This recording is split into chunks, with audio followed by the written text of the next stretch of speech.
Councillor Clark, can you hear us online? Yes. Great, thank you.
You're not a real council.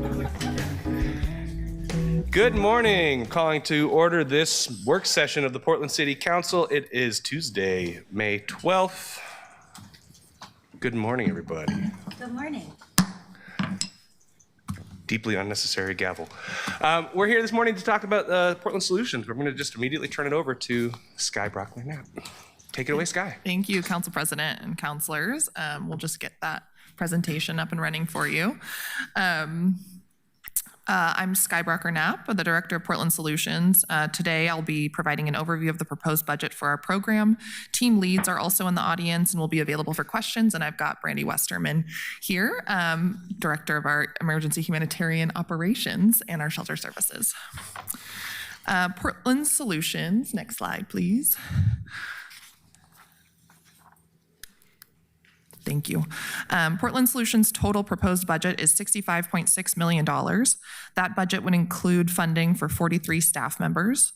Those staff carry out the work of 5 programs that together tackle some of Portland's most complex and sensitive issues. We provide shelter and outreach to our homeless neighbors with high acuity needs, individuals who many times have faced barriers from other services and shelters. We coordinate cleanup and removal of the highest risk camps in the city and are the go-to program responding to chronic livability issues. We engage with community daily, bringing people together to find creative solutions that improve safety and access. Simply put, Portland Solutions meets the needs on our streets. We are often the final safety net that catches people who have fallen through the cracks of other systems. And we are the team often tasked with directly addressing the impacts those system failures have on our public spaces, communities, and environment. Next slide, please. Portland Solutions work is carried out by 5 programs. In addition to a small Portland Solutions operations team, we have Shelter Services, the Street Services Coordination Center, or SSCC, which is the city's outreach team, the Impact Reduction Program, and the Public Environment Management Office, or PEMO. We also have the Enhanced Service District. We will talk more about each program and what they do and walk through their budgets in the coming slides. Portland Solutions started in 2024 largely to address the humanitarian emergency of homelessness, and as such has mostly crafted a piecemeal budget every year, with much of our programming relying on one-time funding. Outside resources this year have largely failed to materialize. As a result, Portland Solutions has a proposed budget that reflects about 1/5 reduction from current service level. However, we are committed to doing as much as we can to support those most in need, using whatever resources are available in the coming year, and will continue to keep public spaces across the city clean and vibrant. A few notes as you look over the financial overview for our program. Portland Solutions hadn't been established as a city office in fiscal year 23-24. So in these graphs, the total you see for that year represents the combined total for the separate budgets of IRP, PEMO, SSCC, Shelter Services, programs that were at the time housed separately in the Facilities Fund, Public Safety, and Special Appropriations. In the graphs on the right, general fund dollars are in dark purple. The lighter purple sections of the graph, labeled here as grants, actually represent a multitude of funding sources, including federal, state, metro, and county funds for shelter, state ODOT funding for IRP, and a small amount of grant funding for PEMO. Before looking at the budget, we have an overview of Portland Solutions staffing. These 43 staff members have experience in social work, clinical behavioral health care, affordable housing coordination, shelter management, peer support, humanitarian aid, and more. Some of our staff also have lived experience with homelessness and substance use disorder recovery. Our staff perform a wide variety of work, from community engagement to project management and shelter operations and maintenance. The only proposed changes in staffing for the coming year are 1 staff member realigned to the central communications team as part of the citywide comms realignment, and 1 staff vacancy that will not be filled under the proposed budget. Overall, the proposed budget for Portland Solutions is $65.6 million. Oh, back 1 slide, please. Thank you. $65.6 million, a 22.3% or $18.8 million reduction from current service level. Portland Solutions has reduced general fund reliance by $6.4 million through core service reductions and a $4 million swap out of general fund one-time to ARPA interest funds. There is also a relatively small realignment of $200,000 tied to the core service realignment of 1 staff member. The steep decline in other funds is largely due to the end of funding from outside sources for shelter. The proposed budget also includes an added $500,000 in PCEF funding for IRP PCEF aligned work. I'll note there is an additional $5.4 million in realigned PCEF funding proposed for PEMO, but because that funding was originally embedded in the current service level budget, it's not called out as additional funding in this chart. Instead, it's included in the $36.5 million over other funds figure listed in the top CSL budget row. We'll go over those PCEF allocations in detail in a coming slide. We'll start our budget deep dives with a look at Portland Solutions operations, which includes Portland Solutions leadership, 1 analyst assigned to special projects, and the Enhanced Service District Coordinator. Beyond personnel, the operations budget also includes a small amount of funding for materials and services. The Portland Solutions operations proposed budget is 37.4% lower than the current service level, a $650,000 difference. This shortfall will be accounted for with staffing changes. There's 1 vacant position that's not going to be filled, and 2 other positions that previously were organized under Portland Solutions operations that will be moving to PEMO as project duties have evolved. Portland Solutions Ops also includes the city coordinator for the Enhanced Service Districts, or ESDs. About half of that position is paid for through ESD funding revenue. Portland Solutions funds the rest. Finally, not affecting the Portland Solutions budget, but of note, are proposals for the new Park Rose ESD in District 1 and St. John's ESD in District 2 will be presented to Council this summer. If approved, the ESD fees collected in those districts will fund services like sidewalk cleaning, district ambassadors, and business attraction and retention efforts. We're excited for this opportunity to work with 2 new ESD neighborhoods on community-led programming and services in the coming fiscal year. Moving on to shelter services, which is the Portland Solutions program facing the largest budget reduction in the coming year, with a proposed $16.3 million reduction from current service level. As of today, this team is currently managing a portfolio of 8 24/7 shelters, including 7 alternative shelters with pod-style units, plus 1 24/7 congregate shelter, 7 overnight emergency shelters, and 2 day centers. The 24/7 shelters offer wraparound services and individualized case management services. The overnight emergency shelters offer connection to resources and services, and our day center spaces provide on-site resources and service connection with partner organizations.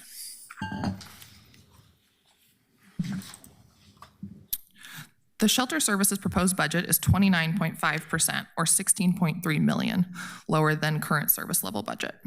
This reduction is a result of past reliance on one-time funding. We are just simply not going to receive the same level of federal, state, metro, and county funding next year.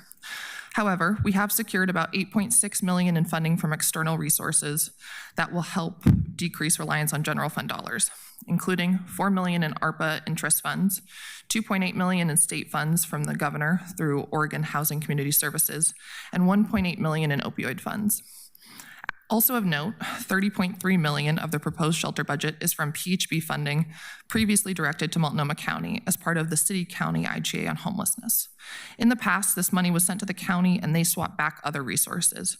For the coming year, the proposed budget keeps that funding with Portland Solutions for direct use at city shelters and day centers. There are 2 additional pieces of context.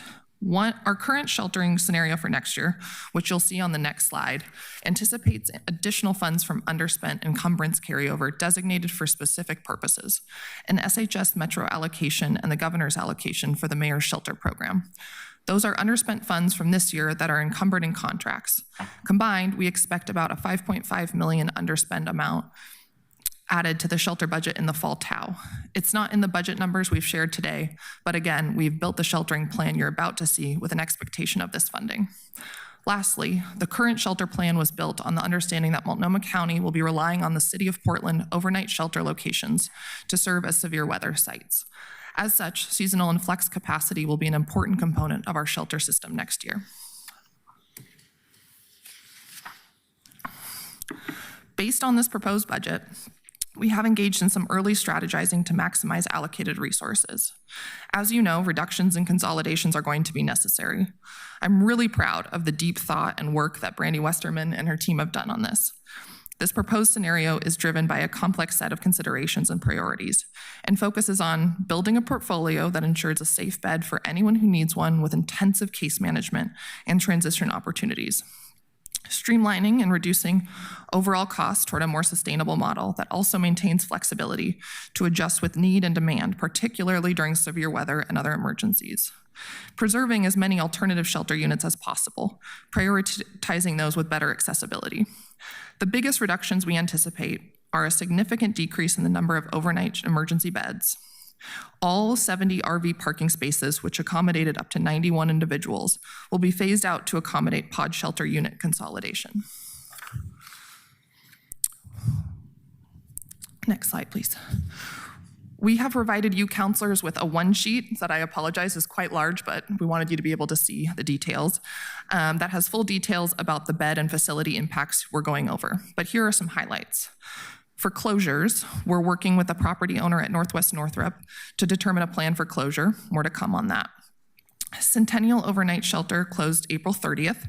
However, this space could be used for flex capacity beds. Weidler Village Alternative Shelter will be closing at the end of May. This is our smallest alternative shelter on a lot that doesn't provide opportunity for expansion. Many of the 38 sleeping units are among the oldest in use and may need to be replaced. Weidler Village is also managed by Sunstone Way, an organization that is closing. So the need to find a new provider was a factor in the decision to close this site. Any usable pods here will relocate to North Portland Road. We expect up to 15. Reedway Alternative Shelter will also be closing with a timeline to be determined. All usable pods will be moved to North Portland Road. City Team Grand Overnight Shelter will be closing. The timeline is again to be determined. For changes, the North Portland Road Shelter will transition all RV spaces into room for more pods, consolidating pods from Reedway and Weidler onto this site. Southeast Grand Recovery Overnight will have 100 beds next year, down from 140, but could flex up to 300 if demand increases or during severe weather. The River District Navigation Center was county operated and slated for closure, but this facility sits on Prosper Portland land, and our city team has been providing maintenance at this facility. So in collaboration with the county, we plan on taking this over fully and running it as an overnight shelter, making use of this temporary facility in the coming fiscal year. For seasonal and flex capacity, we talked already about Southeast Grand Recovery that can flex up to a maximum capacity of 300 individuals, and the Centennial Overnight Shelter that is closed, but is still on hand for seasonal and flex capacity. Church of the Nazarene Overnight Shelter will move to seasonal operations, closing at some point during the summer, but reopening in the winter. The Safes Women Identifying Shelter downtown has added capacity for flex beds, though the exact number is still being determined with the provider.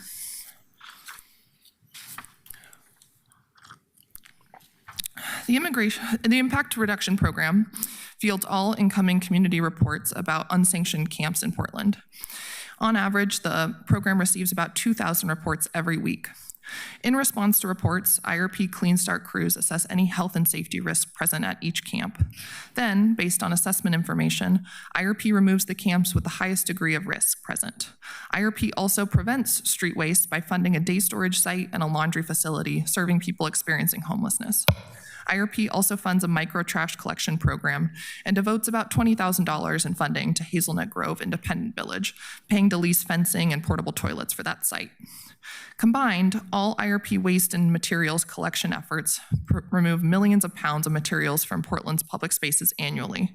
This fiscal year, IRP has removed almost 700,000 pounds of materials every month, which breaks down to about 2,300 pounds every single day. Finally, IRP employs over 100 contracted workers, creating important low-barrier jobs in partnership with homeless to work nonprofits and second chance employers. The vast majority of IRP contracted staff have their own lived experience with homelessness, substance use disorder, the criminal justice system, and poverty.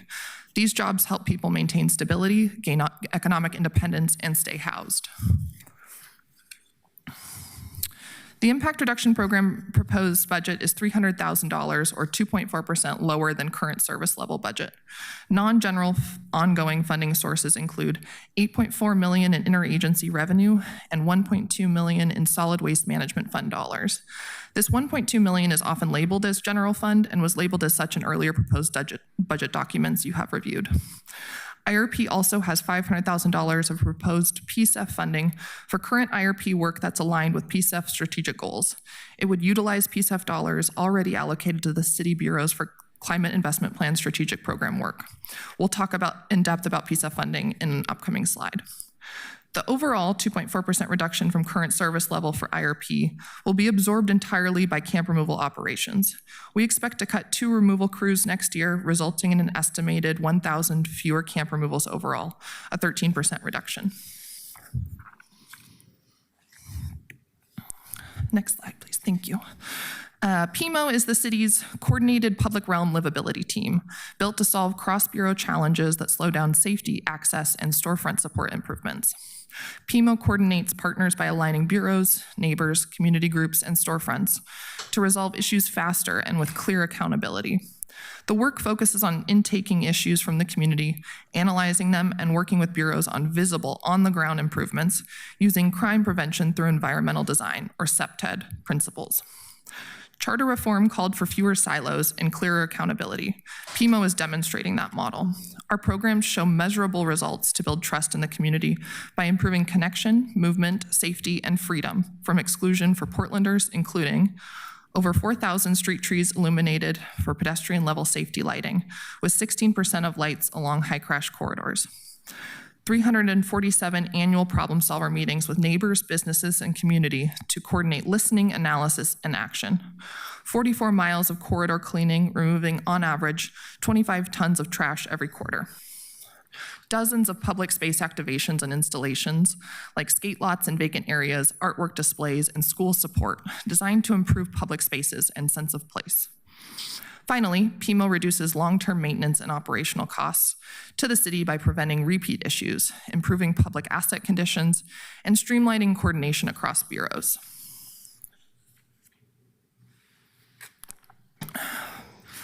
PMO's proposed budget is 2.5% or $200,000 lower than current service level budget. Ongoing general funding is proposed at $2.4 million, and unlike this current fiscal year's budget that included one-time general fund dollars, the remainder of PMO's proposed budget will come from PCEF funding. Similar to IRP, PMO's PCEF dollars would support current work programs that align with council-approved strategic PCEF goals. Again, we will look at this in detail momentarily. Finally, PMO has helped fund work in East Portland in partnership with TriMet and Multnomah County.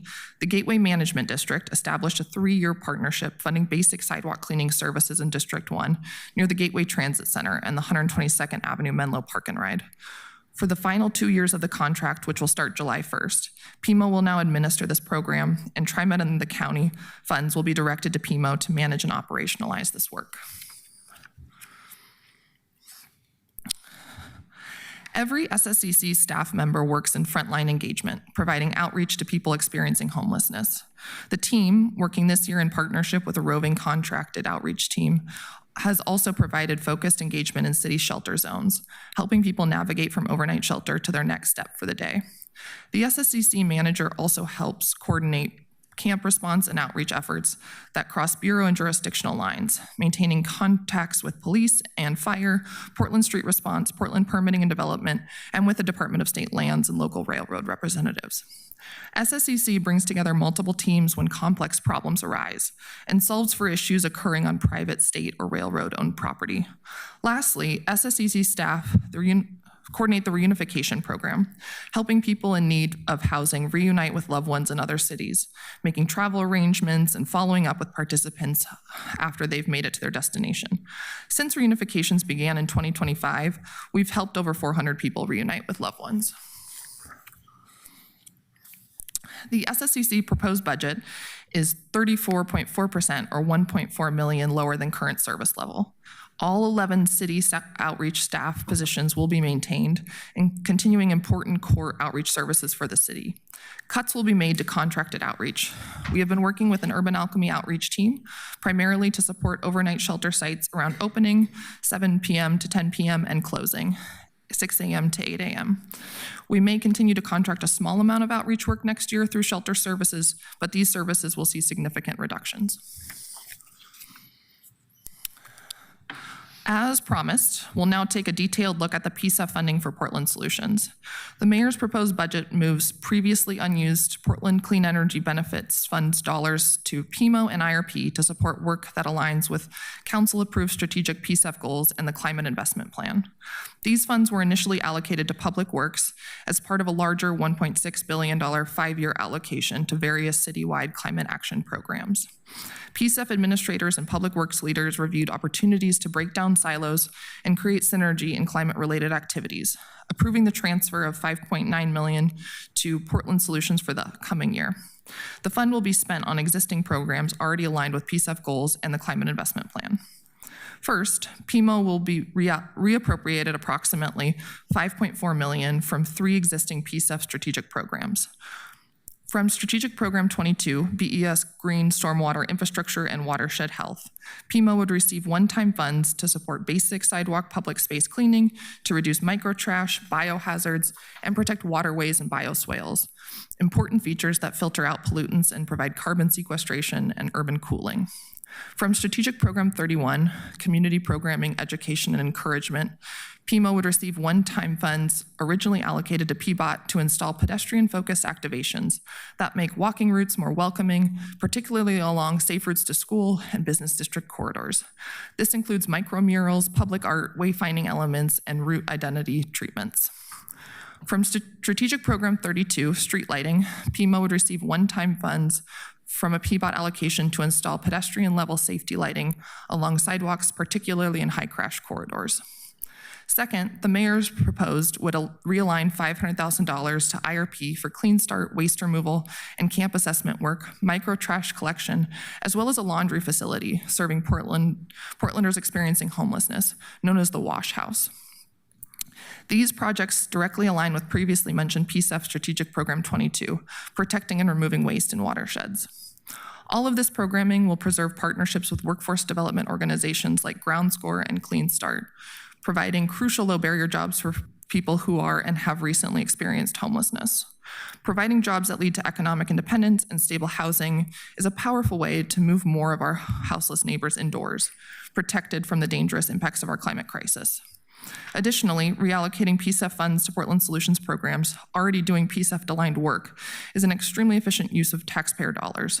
Without PCEF funds in the coming year, these programs would face dramatic reductions, or at least in the case of the laundry facility, would need to cease service altogether. These are programs with established contractors doing the work where investments in capital and equipment have been made. Losing or cutting back these programs would present a loss of capital investment, partner relationships, and institutional knowledge. Finally, a look at what we are preserving next year. Portland Solutions will work diligently to maximize resources to continue to provide a bed every night for every person who wants one. We're already strategizing to maintain as much service as possible across the shelter portfolio.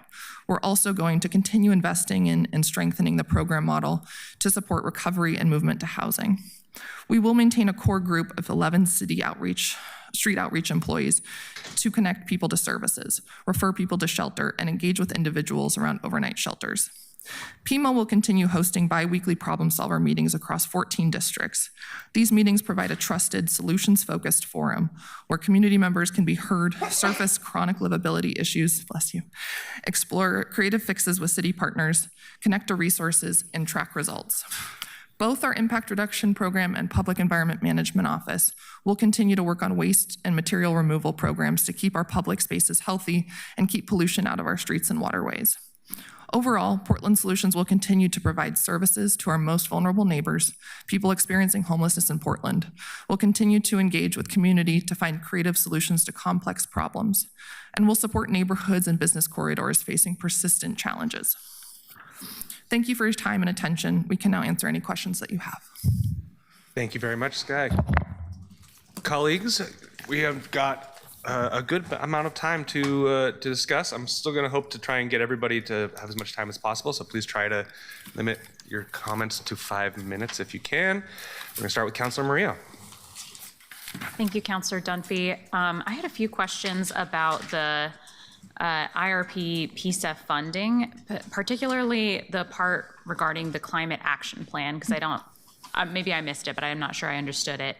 What in the PCEF climate action plan is being cut to accommodate for the $500K increase for IRP? Yes, Councilor, thank you. So that $500,000 comes from the Bureau of Environmental Services allocation. That would be $500,000 for the wash house that GroundScore runs and for Clean Start services from Central City Concern. I could get into more detail on specifically what BES was going to use it for, but I might defer to them in their program. Yeah, I think more specifics on that part, because I think we're talking about two different pots of money, and the climate action plan part was not clear to me, and I think many of my colleagues should see that as well, if we can get those details later. Yeah, absolutely.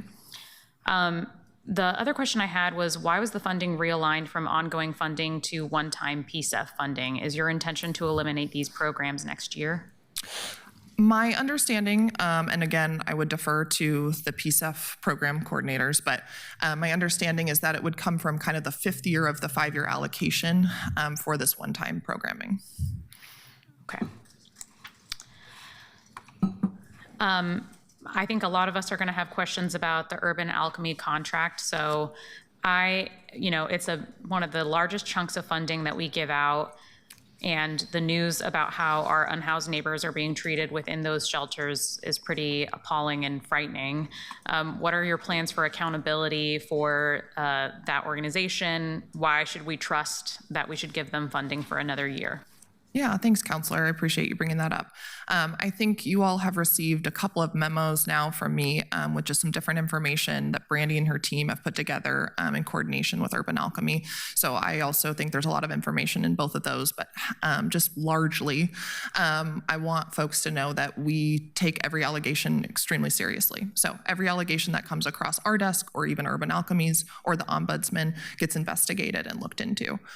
We take every single one at their word and then do that full investigation. And we do it rapidly. So I'm really proud of the turnaround time that we've been able to engage in with starting that investigation just within 1 day of receiving that allegation or report, and then being able to quickly make a determination on whether a staff person should be fired or what should happen or a change in programming.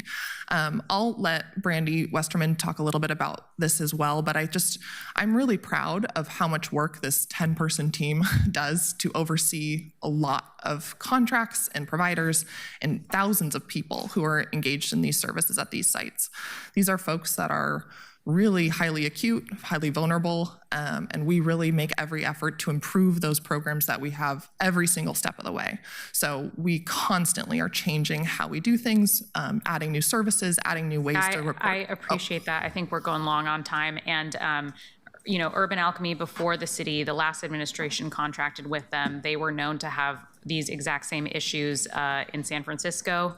So I appreciate the intention, but the impact is clearly not there. And these are issues that we should have foreseen about how our unhoused neighbors were going to be treated when the city engaged in these contracts. The last thing I'll say, because I know we're short on time and we have a lot of people that have a lot of things to say, is that last year when I brought Murillo 1 to cut 2 of the sweep teams, I was publicly chided by the mayor. He used the full force of his office, sent out an email sending misinformation about our amendment. And now we are seeing in this proposal that 2 teams are being cut because it turns out that they have budgeted beyond their projections. And all I asked for in the amendment last year was that we be aligned in our ability to comply with the Tozer settlement, while also not going beyond our means for each of these different spaces and bureaus.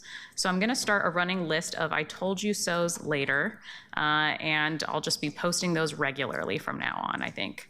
But it's not lost on me that that is how we are addressing that this year, and I hope that my colleagues will be prudent about how we allocate our resources moving forward. Thank you. Thank you, Councilor Murillo. Councilor Zimmerman. Thanks. Director Brucknapp, I appreciate the presentation. I want to start just with some compliments, frankly. In large part, this city is brighter, cleaner, and safer because of the work in Portland Solutions. And specifically, I want to appreciate just how much, not just the district I represent, but I think all districts lean on PMO with respect to how to get things done that seem to be stuck in bureaucratic messes. And so that work has just been enormous. A couple of areas that I want to be very complimentary to. Last year, Councilor Clark and I took a shot, frankly, working with PMO on a 405 cleaning corridor with the program called Clean Start. And that has been, now it looks like it's been successful enough that the mayor and y'all have proposed it as an ongoing program. And, we've done, I think all of us in the district have done ride-alongs with that team and seen employees who sometimes just months ago, but many years ago, were in every level of our system, so to speak. And I say that in not the places you want to be, right? Homeless, addicted, institutionalized, in jail, you name it, are now working, helping the employee, the community, are known by name by the neighbors, the businesses that they go by every single day. And hearing the pride that group, it has just been really good. And so I just want to compliment you. And I say that when we put together return to work programs, which is essentially what Clean Start is and others, and we hire from that pool, you called it, I think, a low barrier work, but that is exactly, it comes with some challenges. It comes with a hell of a lot more challenges than any HR department that the city of Portland could deal with. But it comes with a heck of a lot of challenges when it comes to this is a part of the path. And so it is very valuable to me. And I just want to really lift that up, because in a year of a lot of cuts budgets, there's not a lot to be happy about in this moment. But that the brighter, cleaner, safer city is largely because of the work out of that. So thank you for including it. A couple of areas in the shelter document that I've looked at. I'm a big believer in the pod villages, more so than I am the overnight, but I also accept that the mayor's had to really dive into the overnight perspective. So closing Reedway really jumps off the page to me here, and I want to understand, are all of those moving to the North Portland Pod Village to increase that significantly? They are, okay. So it's not so much a loss in capacity, it's just a location change? Yes, Counselor, all usable pods. So if a few pods are not going to be usable, we won't transfer those. Okay. And having come from the beginning worlds of the task sites, that is a lot of pods at one location. Can you talk a little bit about what the neighborhood enhancements, enforcements, cleanups that will exist around that to help it be successful? Because I think we've learned if you put a task site number of pods in what was designed to be an SRV, it comes with challenges. And I know this is a little bit further from some residential properties, but there are still some residents who are quite close. So what's that look like? Because 300 some odd pods, or excuse me, getting close to over, well over 200, getting close to 300 pods is a lot. Yeah, Counselor, thank you. And I might ask Brandy Westerman to jump in as well. But I would say just quickly, there's going to be a shelter engagement zone that we already kind of have in place. We meet with those neighbors regularly that are in the surrounding area, any kind of businesses or residents that want to engage with us. And we still have a prioritized kind of assessment process for camp removals, and then also just trash pickup outreach efforts that engage in that area as well. Last line that I want to talk a little bit about, there is, it looks like the River District, which is run by the county, and the county is going to pull away from that. And you mentioned we own or Prosper owns the land, and we're going to open up an overnight. It looks like about 90 beds. So can you talk to me about the City Team Grand site? It's about $1 million for 80 beds right on Grand.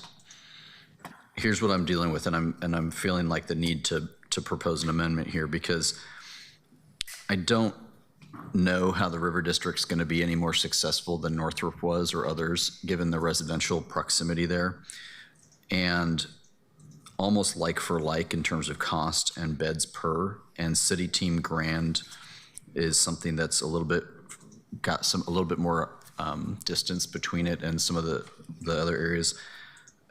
Why not keep City Team Grand open instead of trying to start something that the county is closing at River District Navigation Center? Because that one's really giving me some concern when I see that here. Yeah, Counselor, thank you. Yes, they are like for like in a lot of the operational ways. So I think you're right on the money for that. The City Team Grand site is very close to our Grand Recovery Shelter that TPI runs right down the road there. So that was part of the calculus there, is just location in terms of not losing all capacity in that kind of west side area. Okay. Do you know, what is the reason the county is pulling away from the River Navigation Center? And Counselor, you're at 6 minutes. Thanks. I believe mostly cost, frankly. Okay. All right, I appreciate that. I'm gonna marinate on that as an option. If City Team Grand was to receive funding, is there a current provider for that, or would you have to RFP? Like, how would that process look like? Can I answer that? Yeah. Please, thank you. So City Team is currently receiving funding directly from the city. So the organization, City Team, owns and operates that facility. So they are funded through a grant process rather than a contracted process. Would this change that to a contracted process? Or who was going to run the River District navigation? Right, so currently, Transition Projects operates that facility for the county. We have a contract as well with Transition Projects for overnight shelter operations, so we would look to retain that same operator. I'm going to close with, Council President, if I could just close with, I would be interested in your office's help in drafting an amendment to do a little switcheroo there. I don't know that I'll do it, but I want to make sure that if we do drop it, it is rooted in facts and figures from your office's team so that it doesn't have third order effects or unintended effects.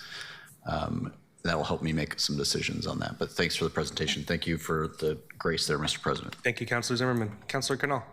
Thank you, Council President. Thanks, everybody, for being here. I'm going to try to go fast, and I'd ask for some assistance in keeping the responses short. First, I want to appreciate that most of the alternative shelter beds are preserved. Brandy, I think you and your team listened on that, and I really appreciate it. I remain disappointed at the closure and the obfuscation of the closure of BIPOC Village, which is labeled as Weidler Village. I'll note that SAFES remains, which is good, but undermines the argument we heard last time that we can't talk about equity. It means we can't talk about race. Let's be clear about that distinction. I am also disappointed that more RV pods are closing, though I think it's good that pods are being added in because of the closure of Sunderland last year. I think moving an RV into a safe park area, we saw in the tour that I took of the North Portland site that it was one of the ways that would get people into the pod is that they could park the RV right next to it and see the benefit of that potential next step. Just quick yes or no, it looks like there are no city-funded RV options anymore. Is that correct? Yes. Okay, thanks. Okay, PMO. In page 117 of the budget, it talks about 3 core services of PMO. We asked the city budget office how much money goes to each, and they couldn't answer that and told me I should ask you here. One is the Problem Solver Network. One is called Sidewalk Cleaning, Pedestrian Level Tree Lighting and Activations, which I think includes graffiti. And the third is Storefront Support, Program Policy and Administration. How much money goes to each of those, and where is the PCEF money proposed to go? I would have to defer to my budget person if Sheila or Victor's here, but I just quickly, I think there's 2.4 million that's ongoing general fund. I think you can think of that as largely staff. I think the easiest way to break it down is that way. And then 5.4 million from PCEF would be a lot of those activations and sidewalk cleaning and activities. Okay. I am interested in understanding the distinction between the things that approach but don't quite get to SEPTED, which is what Safe Blocks does, and the things that are more graffiti side. I'm also trying to understand this from the perspective of why there's storefront support money here at all, given that the clear vision was that, and there's $1 million going to Prosper for it. So I'm trying to understand that. But after I assume there will be some conversation about the PCEF dollars, I'm trying to understand what will remain with the remaining funds, if that should happen. Is the River District Navigation Center, is it just a naming thing that is similar to the TIF district, or was it tied to the TIF district in any way? I don't believe it was tied to the TIF district, but I could be wrong. Okay. The contracted staff, this is slide 14, that you referred to as important low barrier jobs which help people maintain stability. Are these the people who do the sweeps? Or are these who does the sweeping? So there's a few different contracts, not to get too in the weeds, but Central City Concern, Rapid Response, and City of Roses are kind of our main contracts. So some of those folks are doing removals and some of those folks are doing assessments and trash pickup, stuff like that. Yeah, I know City of Roses is primarily trash side. So I'm trying to understand. They do some removals as well. Okay, that's interesting. I think I'd love to dig into that too more. And I think one of the challenges here is that, and maybe there's an operational purpose for this, but from a budget perspective and an oversight perspective, it is really challenging when money is conflated and combined together into pools. This relates to what Councilor Murillo was bringing up. It's really hard for us to understand how much money is going to helping and how much is going to harming. And I'm really trying to separate that out here to try and do it. When I hear street cleaning, I don't know what that means, whether you're referring to taking trash away or forcibly removing people from tents to the margins of our society. And I don't understand that until that money is split up in a way that makes more sense. And ideally, with a budget that tripled in length this year, we wouldn't have to be asking this when our 3 hours and the only time we have when we have 5 minutes per round. It's really nothing against that. I understand why we're doing it, but it's frustrating to not be able to just read that. I can have somebody pull it and bring it up later today. Thank you.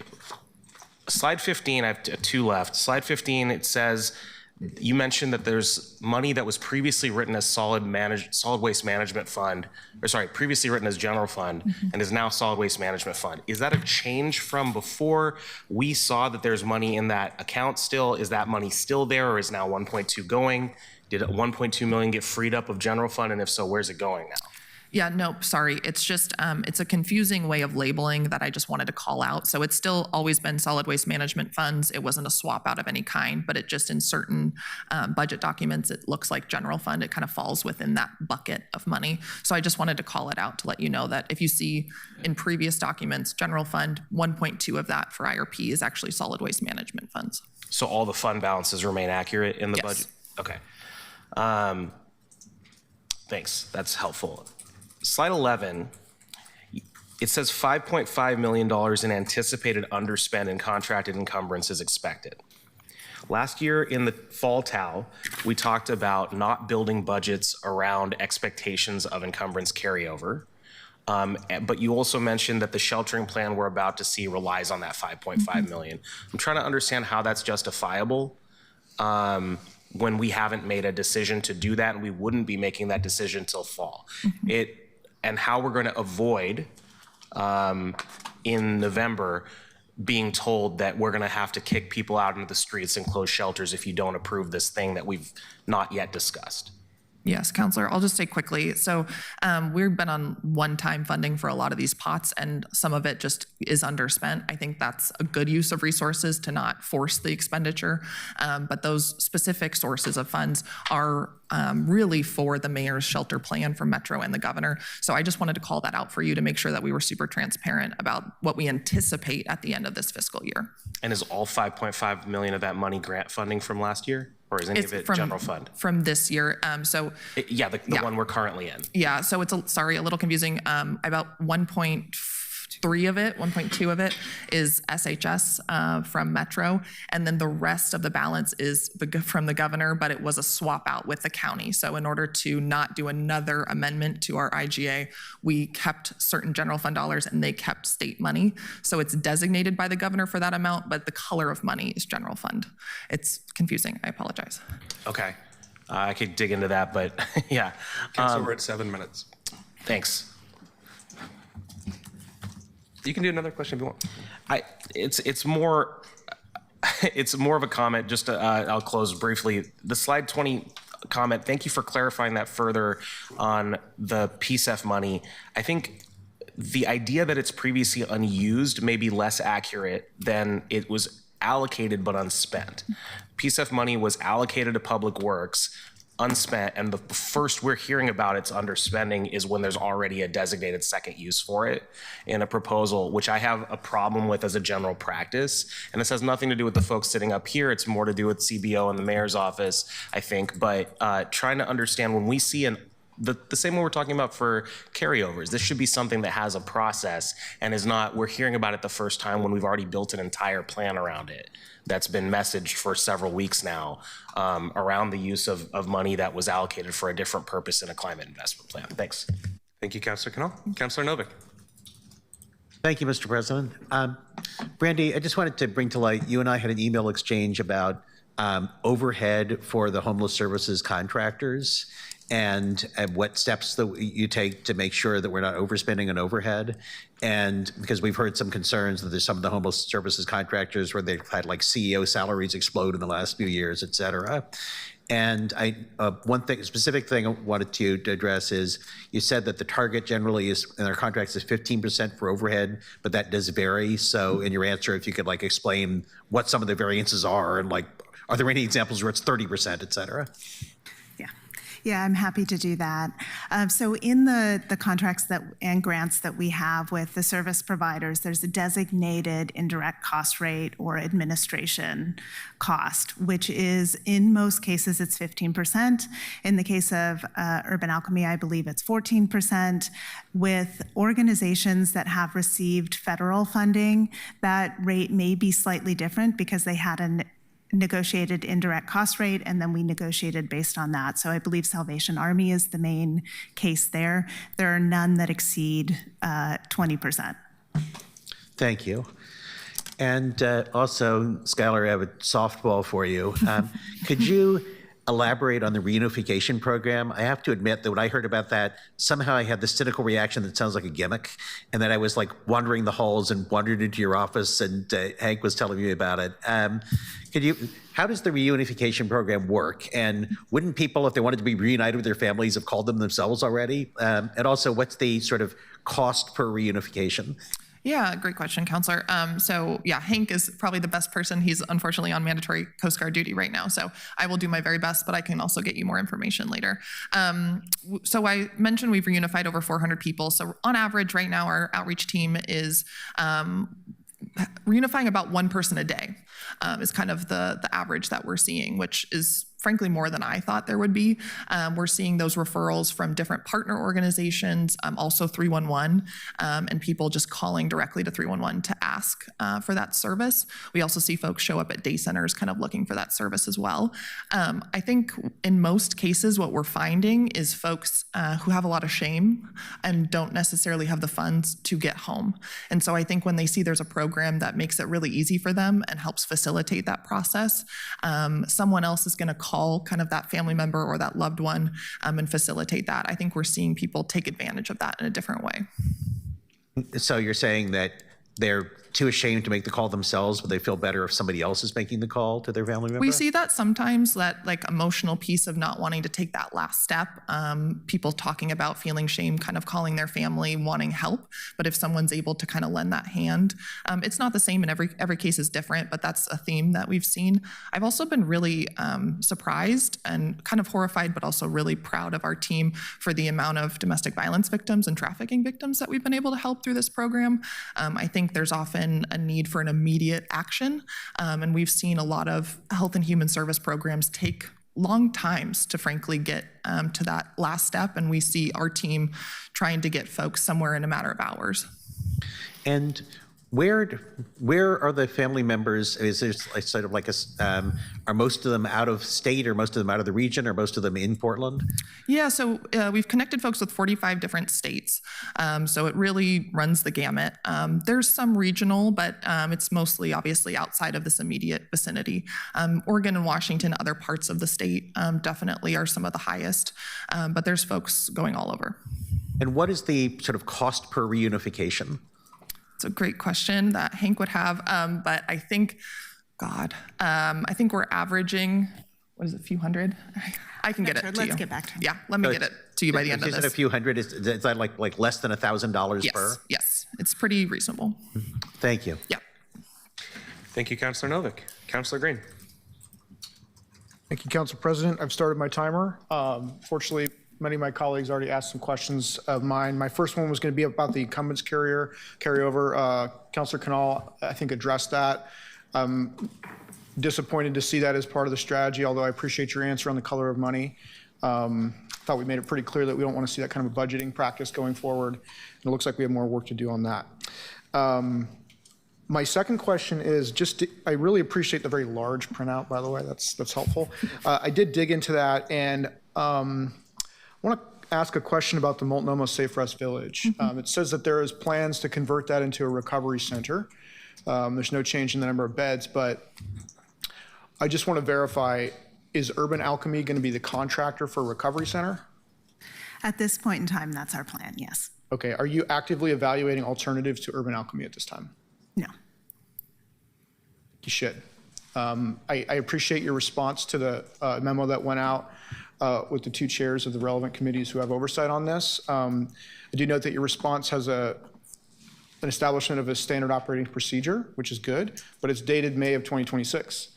And so I wonder why that SOP was not established much earlier when this contract spun up in the first place, and people were sort of signaling that these could be risks and issues. So we're going to continue to pay close attention to that, but I'm very uneasy about Urban Alchemy being the contractor for Recovery Center in my neighborhood. I'm going to move on with this. My third question is going to be So I appreciate the breakdown on the strategic programs that the PCEF money comes from as part of the PMO allocation. I think it was SP 31 that sort of talked about, it was a PBOT allocation. It's sort of a kind of a safe routes to schools sort of pedestrian safety thing. Can you be specific on what you envision PMO to do with this money? Yeah, so that includes like micro murals and wayfinding, and we have safe school kind of literal signs right now that we've put up. So I envision that team would do something very similar. So a lot of public art and wayfinding for those safe routes. We've also done decals on sidewalks previously, so that's something that I think we have found that people really enjoy. I appreciate that response. I want to register my concern, which is that I think that the purpose of that was to make sure that we are building pedestrian safety improvements, either through infrastructure or striping and daylighting. And what it sounds like, this is sort of just space activation stuff. And that to me, I feel like is a bit of a stretch there. And I have some trust issues, frankly, because last year PMO spent an effort to try to remove pedestrian safety and cycling safety infrastructure in Northwest Portland. And so to see that we're taking PCEF money for those purposes, I'm going to really need to know that you're committed to investing in pedestrian and cycling safety and not taking away those infrastructure pieces. I'm at 3.5 minutes, so I'm going to keep going here. While we're on PMO, I noticed that the storefront support stuff is not in the presentation that's been posted. From what I'm hearing, the funding for that largely comes from this PCEF one-time transfer.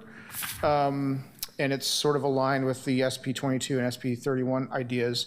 I want to go back to the February, I think it was February 10th, Arts and Economy Committee meeting. Committee members asked Victor and Ann, particularly Councilor Smith had a great line of questioning that asked, are there budget impacts to the storefront support program? And the response was, well, PMO can largely absorb this, so not really. And so, but I'm seeing a new budget ask in here. So what is the budget impact specifically to the storefront supports program in this budget? Good morning, Victor Sanders for the record with PMO Important Solutions. I would say there's not necessarily a direct nexus to the storefront support work and this PCEF ask and that large amount. What the storefront support program did was create a coordinating model for our existing staff. And so you're not necessarily seeing that we're spinning up a new program or new initiative for storefront support, whether we're building that into the roles and responsibilities of our existing staff that are being paid out of the general fund for the PMO program. So we've started that work already with Prosper Portland. You're seeing some of their budget requests to actually spin up and stand up some programs directly for storefront support. Whereas for us, we're just building that into our model as part of our ongoing coordinating work. Appreciate that. I just want to note that the decision package reads, allocate $5 million of PCEF money for storefront support economic development initiatives that have, so that's an extra $5.6 million that was not in this budget before. Yeah, I would not say that was written in a way that I think was trying to articulate that what we're doing is supporting storefronts, generally with the work with cleaning sidewalks, with activating spaces, but it is not to say that we're using those funds to stand up a new storefront support program. So I think that was the way that was written might, So you're just kind of putting different labels on work that you're already doing? Yeah, we would say that, this work does have an overall impact on storefront support and economic vitality, but it is not that we're designing and creating a new program. Okay, thank you. And then finally, going back to the shelter stuff, this is my last question. I did want to, I think Councilor Zimmerman raised something that I was agreeing with, sort of the nexus of concern, which is the North Portland area. It looks like we're adding a lot more units there. My colleague was worried about the sort of impact of the neighborhood, and you talked about that in terms of the surrounding areas program.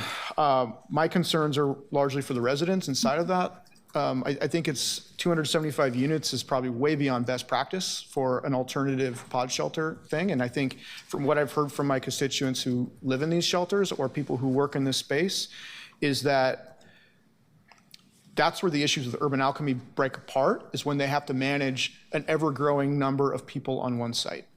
And so I'm alarmed that we're concentrating 275 pod shelters in one site.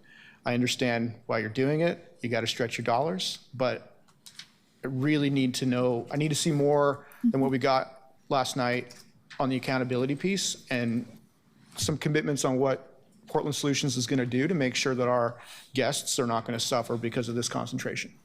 And that's my line of questioning. Thank you. Thank you, Can I Councilor just Green. offer one clarification, if you don't mind? The 275 that you're seeing there is the maximum capacity for individual persons rather than pod shelters. So the pod numbers are actually less than that. So I just want to make sure that that's clear. Thank you. And I should have been more precise. That's the person capacity. That's still a lot of people to be Yes. managed by one small team. Okay, so just. Yes, Counselor, I would just say I share your concern, and I think we are still in conversations about the best way to actually do that, whether it's splitting the site in two, how we would actually program it. If you have any ideas, please throw them our way. But I think Brandy and I are in deep discussions about what that means and the best way to actually manage that site. Yeah. Thank you very much, Councilor Green. I put myself in the queue next. First, I want to build on some of the comments that have already talked here. Specifically, I want to talk about the PCEF dollars component of it. I like PMO, and I like your staff, and I think you guys are providing really good services to the businesses and business districts. I also really like how PMO cares about music in the late night economy. But PMO doesn't do what PCEF traditionally does. And the mayor was in the news back in March talking about the potential use of PCEF dollars for Portland Solutions and how there might be a legal path forward for to use the fund for these purposes. So last week I had my staff reach out to DCA Oliveira and the city attorney to ask if there was a current breakdown of the program offers with an accompanying analysis for how each pot of money could be used for the proposed PMO programs. As of last Friday, neither the attorney nor the DCA had such a document. DCA Oliveira said the work hadn't been finished yet because PCEF staff did not have the final program offer on which to do the analysis. What we do have is a program request from Portland Solutions from January 20 and a reply from PCEF on January 30, identifying a narrow slice of solutions requests that staff believed may be fundable under current city code, with comments on how those program offers would be limited by PCEF eligibility requirements. That document is where the conversations around strategic priorities 5, 22, 31, and 32 have come from. I think we mostly mentioned 22 and 31 in this conversation today. Those were the four strategic priorities identified by PCEF staff as potentially legal uses in the January 20th funding request. I just want to say that I think it's pretty remarkable that the mayor put this size of an appropriation out of his proposed budget without attaching a clear analysis of the program offer and why it may be funded by such a highly restricted fund. After the housing work that we have done as this body for the last 6 months, I'm incredibly sensitive to the question of whether a restricted fund can be used for the stuff that we like. So I'd like to ask you about how two of the biggest pots being called out for use by the PMO. Specifically, I want to talk about Strategic Plan 22, which is money intended to be used for street and green space cleaning. The text of the strategic plan is pretty narrow, focused on operations and maintenance of stormwater infrastructure maintenance and operations, specifically swales, planters, storm drains, and sewers. The most relevant outcomes listed in the CIP are enhanced public health and safety through minimized risk of service interruptions and environmental hazards, and maintaining high standards for city-owned green stormwater infrastructure through regular maintenance. Is PMO going to use the $3.9 million only to clean out and maintain stormwater infrastructure in and around the right-of-way? So we did an analysis, I'll let Victor jump in, but of the work that we do kind of adjacent to bioswales, actually mapping the greenway infrastructure and then the cleaning and waste removal that we do. So yes, it's a short answer, but I don't know if you want to add anything. Yeah, I can add a little bit more specifics. Thank you for the question, Councilor. So you are right that when we were looking at this project back in October, we had just started our street cleaning program. So we were looking at where can we marry and break down the silos between climate, what constituents are asking for when it comes to clean sidewalks, clean streets, and then what are those items that are causing significant costs to the city. And we are finding, right, that when we're having trash and debris move into the bioswales and into the inlets and the clean outs, that is increasing costs for the city, right? So are there opportunities for us to do these basic services and to marry these two things together? And we did find that there was one. So with PMO, our plan of cleaning 44 miles of corridor sidewalk, or of corridors with sidewalks, there's about 289 bioswales along there, along our routes. And we're currently picking up about 12 tons of trash per quarter. So you can imagine that is debris and waste that would otherwise be going into the storm system. So that's really what we were trying to do, is just look at where is there this clear nexus, and we believe that we found that when we were doing that work with PCEF, and of course with BES, right? And so this money was allocated, $76 million to the Bureau of Environmental Services. So is there opportunities for us to do this work internally? And we believe that there is. Okay. How do we separate sidewalk cleaning from stormwater cleaning in a dollar for dollar sense? Yeah, I think that's a good question that I don't know if we've analyzed that yet, right? Of like, how far does a piece of trash flow? How far does it go to a bioswale? How far does it take it once it gets to the storm system? So I don't think we have an answer to that yet. That's part of the work that we're going to be doing with our data collection with our contractors, is understanding how much trash we're picking up, where it's at, and where it would be going otherwise. Okay. I am at 5 minutes, so I'm going to just close, and I have a question for a city attorney, and I'll just flag it, I guess, for my colleagues. I'm not clear what happens if the council appropriates money from PCEF that code says we cannot use for that purpose, and what an intervention might look like. I have an open question about this because I hear for sure where there is alignment, but I also hear a lot of areas where there's not alignment, and it seems like a bit of a stretch. And so I have some concerns about this. But I am at my time, so I'm going to turn it over to Councilor Perto-Guiney. Thank you, Council President, and thank you all for being here today. I have a couple of questions that are on theme with what others have asked. I will try to not be repetitive. I do want to start by just adding my voice to the echo of voices who are concerned about the size that the North Portland space is growing to.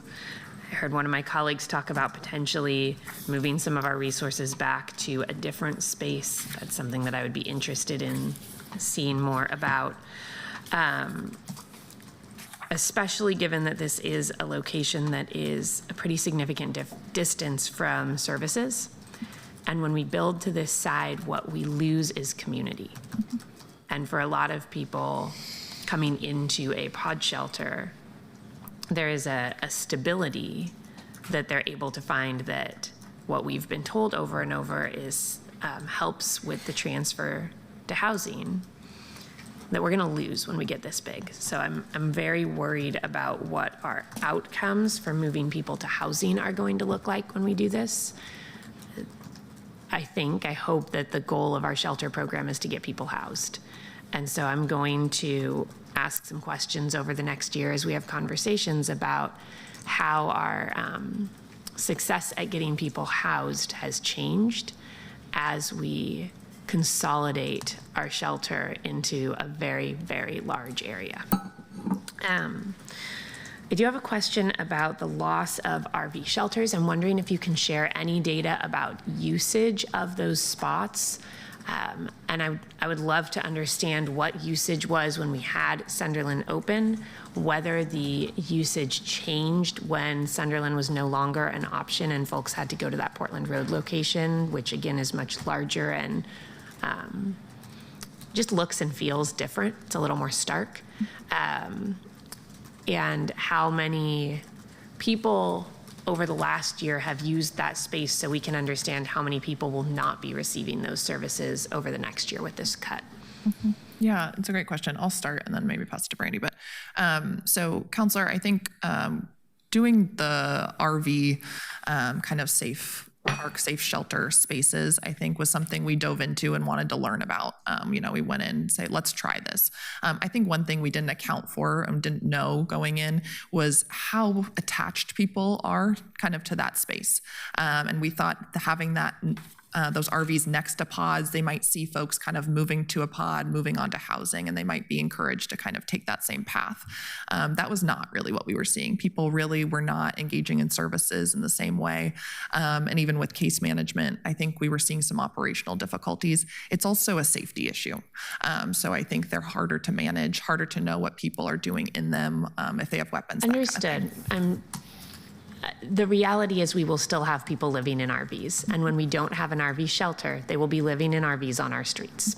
And so what I'm trying to understand is how many people we should expect to see living in RVs on the streets, because we no longer provide an acceptable space in a shelter format for people to live in their RVs.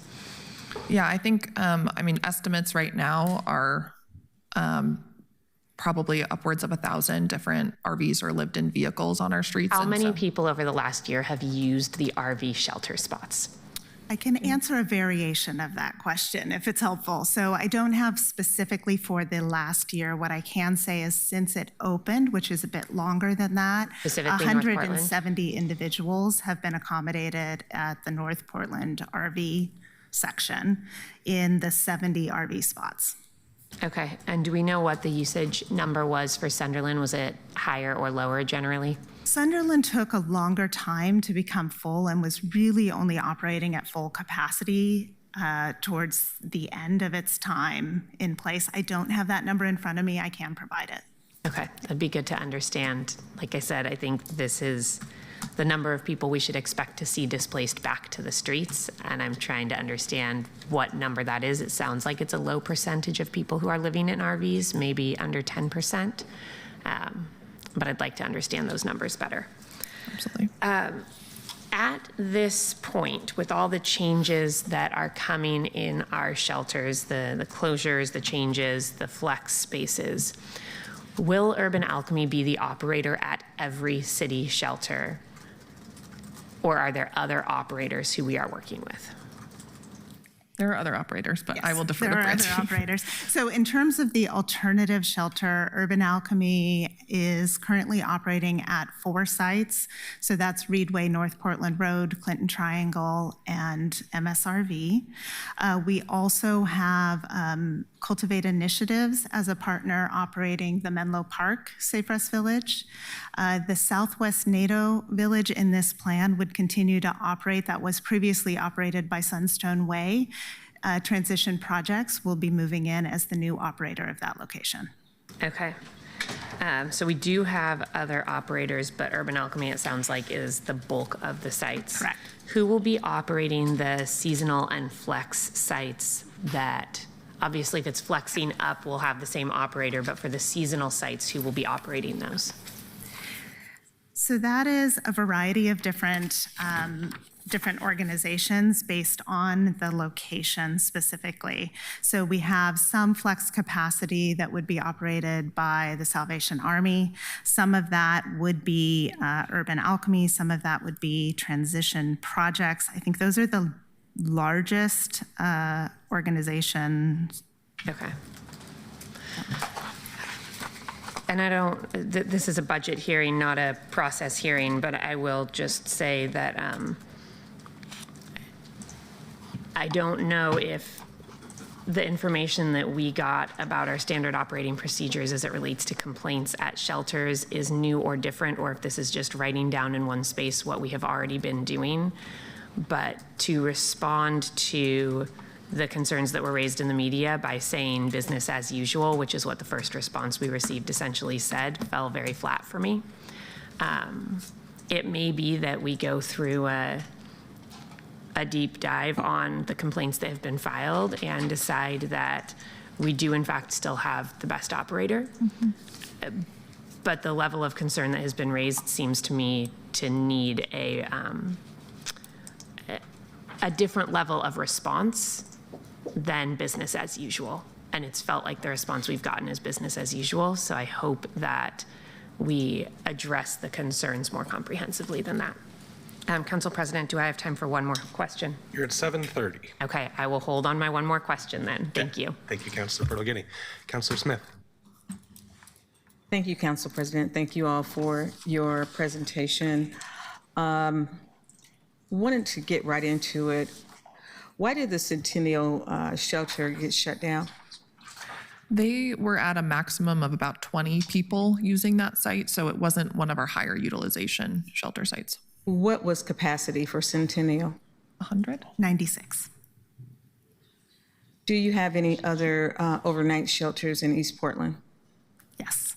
The Central Nazarene location that's operated by Agape Village is also in East Portland. And what is the average capacity every night? Right, so that location accommodates up to 100 people. During the winter, we saw utilization getting close to that number, not quite meeting the 100. More recently, as the weather's warmed, it's come way down. So what's the way down number? I would have to get back to you on that. I'm hearing numbers closer to 30-ish.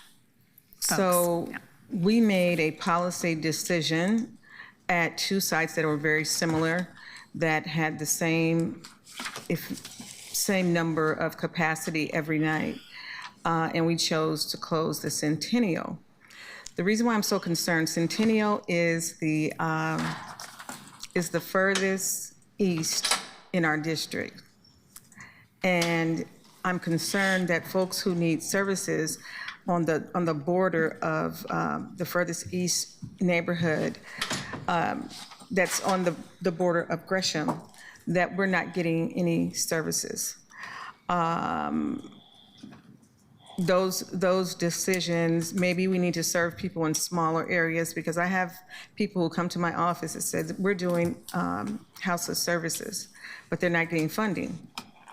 So I need to figure out how to make sure that these smaller community-based organizations are able to do funding for this. We can talk about this a little bit later, but I want to go to the other question. Thank you so much, Director Schuyler. How much ongoing money is in the Portland Solutions budget? Ooh, breakdown to get you precise. Not very much, but I think, oh, and I don't have this on your slide. I can grab that from 9. Oh, Naya's online. Oh, Naya, do you want to jump in?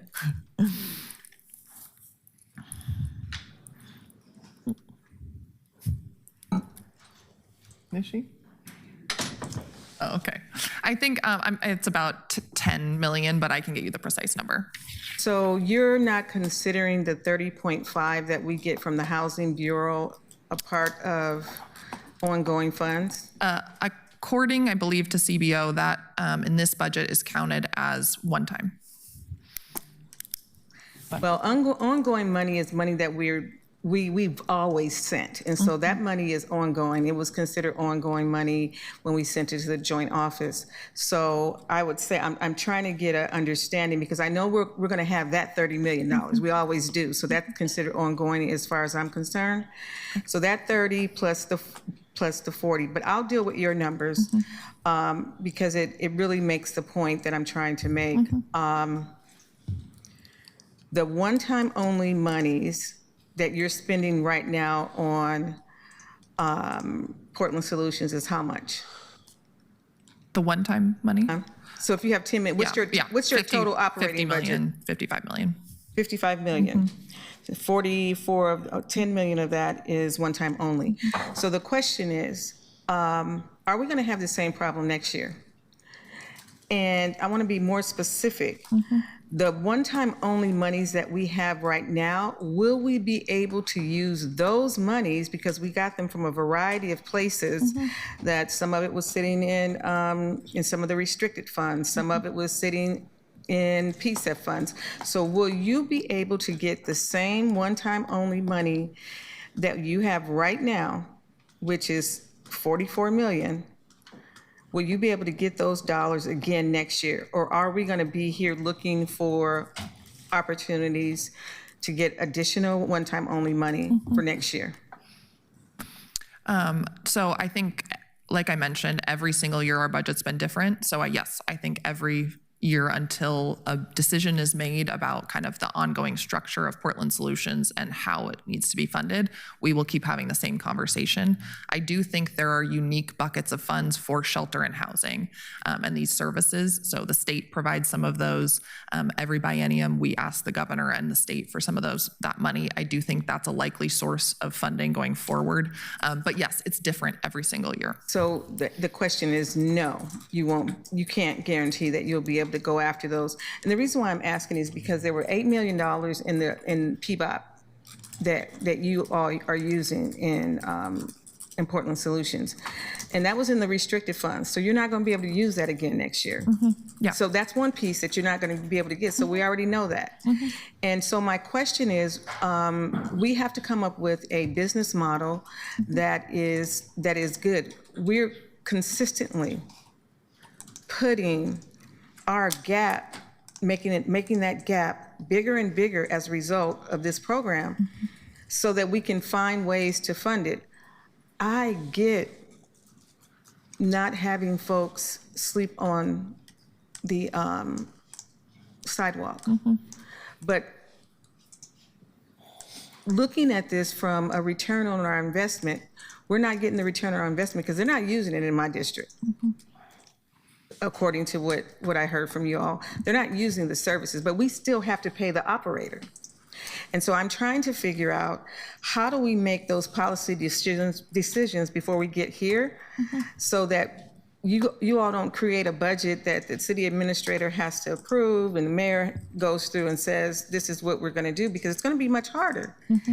And when are we going to make the decision to stop using one-time only money for ongoing programs?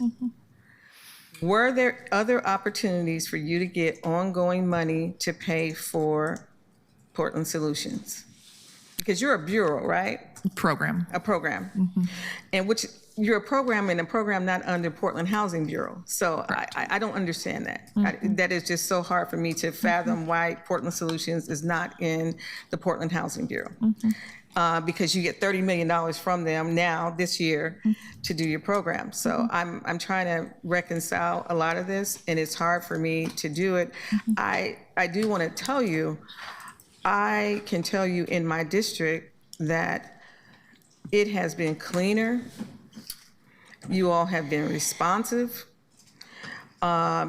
People are moving from shelter to housing. But I don't know how long that this budget is going to be sustainable. And I'm saying this because we can't keep going down, kicking the can down the hill. We're going to have to make some really, really tough realignment choices so that we're not here every year in this same situation. Because it's, let me tell you, sitting here, it's brutal listening to you, because I was like, this is a one-time only issue.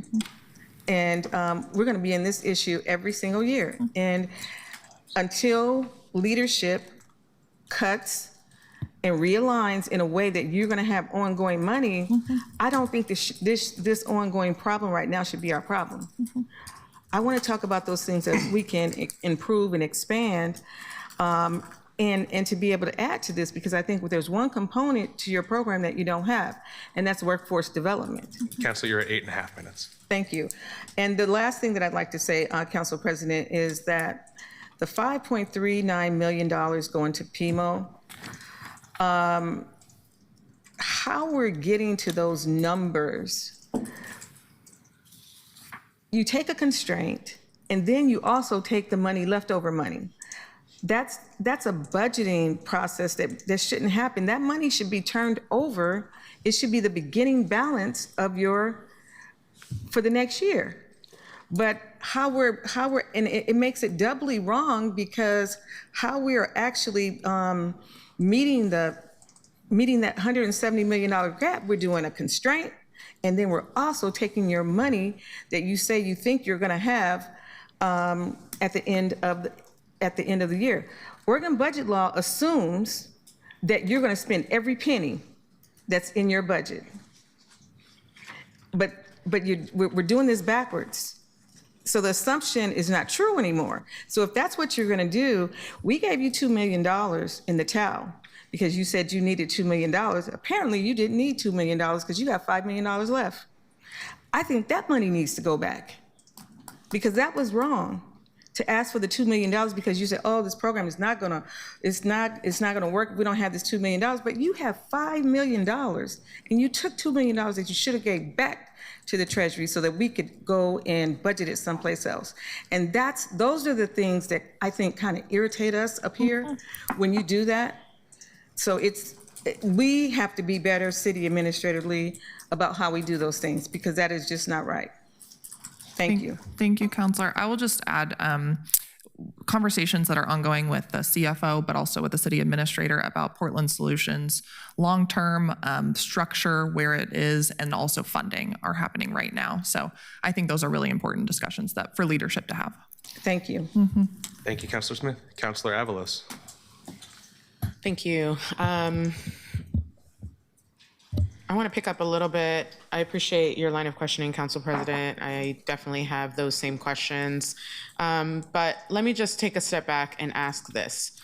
I want to understand how the city is defining climate action in this context. So, because from what I hear from Portlanders and how they understand PCEF as a climate resilience and environmental justice fund on things like emissions reduction, energy transition, green infrastructure. So what standards or framework is the city using to determine whether something qualifies as climate-related spending? And I heard your answer to Council President, but I want to elaborate on that. I want to better understand, because did I hear correctly that those metrics are not clear to you all, that you all are like, that's what I got out of your answer from Councilor Dunphy. So I'm re-asking, what are the metrics that you're using to determine that? We're looking at the strategic program areas and specifically kind of what they define and whether there's a nexus there with work that we were doing. And then we worked with the PCEF team on that. I mean, I think that the money is being used for things like corridor cleaning and laundry services, pedestrian lighting, waste collection. At what point does the definition of climate spending become so broad that virtually any public service could arguably qualify? Yeah, Counselor, I mean, I think that looking at those strategic program areas, trash collection and recycling is a huge part of that. So those are things that we were already doing. There's plenty of things within Portland Solutions or other city programs or bureaus that wouldn't qualify for those strategic program areas. Yeah, I think that I don't agree that picking up trash is the same as greening up streets. That's not what greening up streets means. We are talking about dollars that is about investing in communities that have been lacking in environmental justice. That means something very specific. PCEF does something very specific. So just cleaning up streets is not the same as clearing bioswales. That's not the same, especially when what I'm understanding, and I have a question about the general philosophy of PMO, because, I want to understand the philosophy behind PMO in general, because concepts like clean and vibrant public spaces, I am seeing are institutionally being paired alongside homelessness response. So what is the connection between those things? Yeah, PMO is not a homelessness response. So PMO is a livability program. Historically was an emergency program that was focused on community gatherings, so those problem solver meetings, and then also whatever major issues were coming up in those community meetings. It turns out quite a few of those issues were wayfinding, safer streets, livability issues with sidewalk cleaning, with trash pickup. So those really rose to the front with that program, but it was never a homelessness response. What is the definition of livability to you? What people need in order to enjoy safe spaces. So people enjoying safe spaces is the same as responding to homeless people who are struggling on the streets? No, I think Portlanders ask for being able to walk to school safely. People don't want to pass over needles or trash or human feces, for example. Those are all things PMO addresses. I guess my point is that I'm seeing this conflation between those two concepts, and I don't agree that they should be. So I'll move on from that. I have a question about just in general, as it relates to our contracts, and obviously, Urban Alchemy, we've been talking about that, but in particular, I want to know, at what point do things like recurring complaints, substantiated grievances, safety concerns trigger not only a formal corrective action with the shelter provider, but Does that include compliance review? Does it include modifying their contract? Does it include reconsidering the provider relationship in general? What is the trigger for those things? Yes, short answer is yes.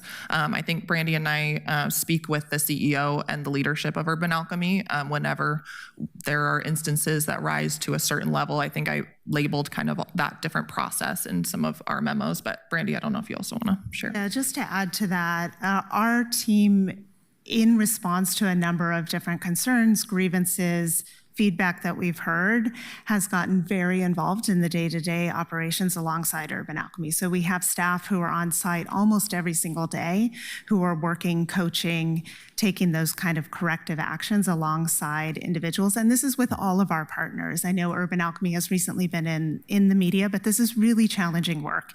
And every individual provider faces their own set of challenges. Our team works very closely on those sites. We're involved, we're not removed. They're not working independent from us. They're working very much kind of in alignment. We are regularly speaking with the leadership of every single one of our partners.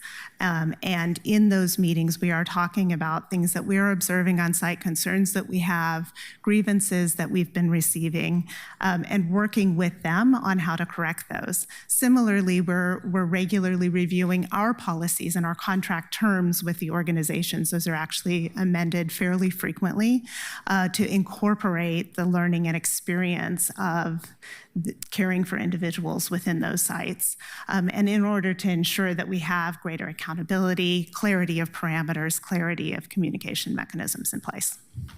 So I'm hearing about a lot of process, but what I'm not hearing is what are the outcomes of some of these changes? Have there been changes? I'm seeing that there's been a pileup of grievances, and I'm not hearing where the changes are. So what are the changes that are coming? Yeah, a few of the changes. So I think it was noted earlier that our internal policy was dated recently, and part of that has been a review that we've had of how we're handling on the city side as well the grievances that come to us. We're working alongside the ombudsman, and I realize this sounds like process, but for me, it's very much something that we've implemented in response to the kinds of grievances that we've received. So we are meeting with the Ombudsman's office on a weekly basis. Every other week, we include the Urban Alchemy leadership within those conversations. We are going over each and every grievance that has been received and talking about those next steps. And sometimes that means changing of our policy, of our practice. What we are seeing in terms of outcomes, I do want to highlight that through these coaching processes, we've seen almost double the housing placements coming out of our alternative shelters in the first 3 quarters of this year as compared to all of last year. So we're seeing this continuous improvement process yielding real results. We can say that we're also seeing a lot more folks entering workforce, entering recovery programs because of this detailed work that we're doing together. Grievances themselves are being resolved in a variety of ways. If there is an alleged wrongdoing by staff, those staff are held accountable. And that's often involves additional training, coaching, termination when it's warranted. That's all I got. Thank you, Councilor Avalos. Councilor Ryan, I'm actually going to have you kick us off when we get back from a bathroom break. So it is 11 o'clock right now. I'm going to ask everybody please be back by 11:15, and Councilor Ryan will kick us off. We have 7 more councilors in the queue, so get comfy. Okay. 15.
Okay, and we are back. Councilor Ryan, take it away. Thank you so much, Council President. And thank you to the Portland Solutions team here in the chambers and to your staff and partners. And thank you, Sky, for your leadership. Your team is on the ground. You are doing visible, complex, and let's underscore this word, messy work.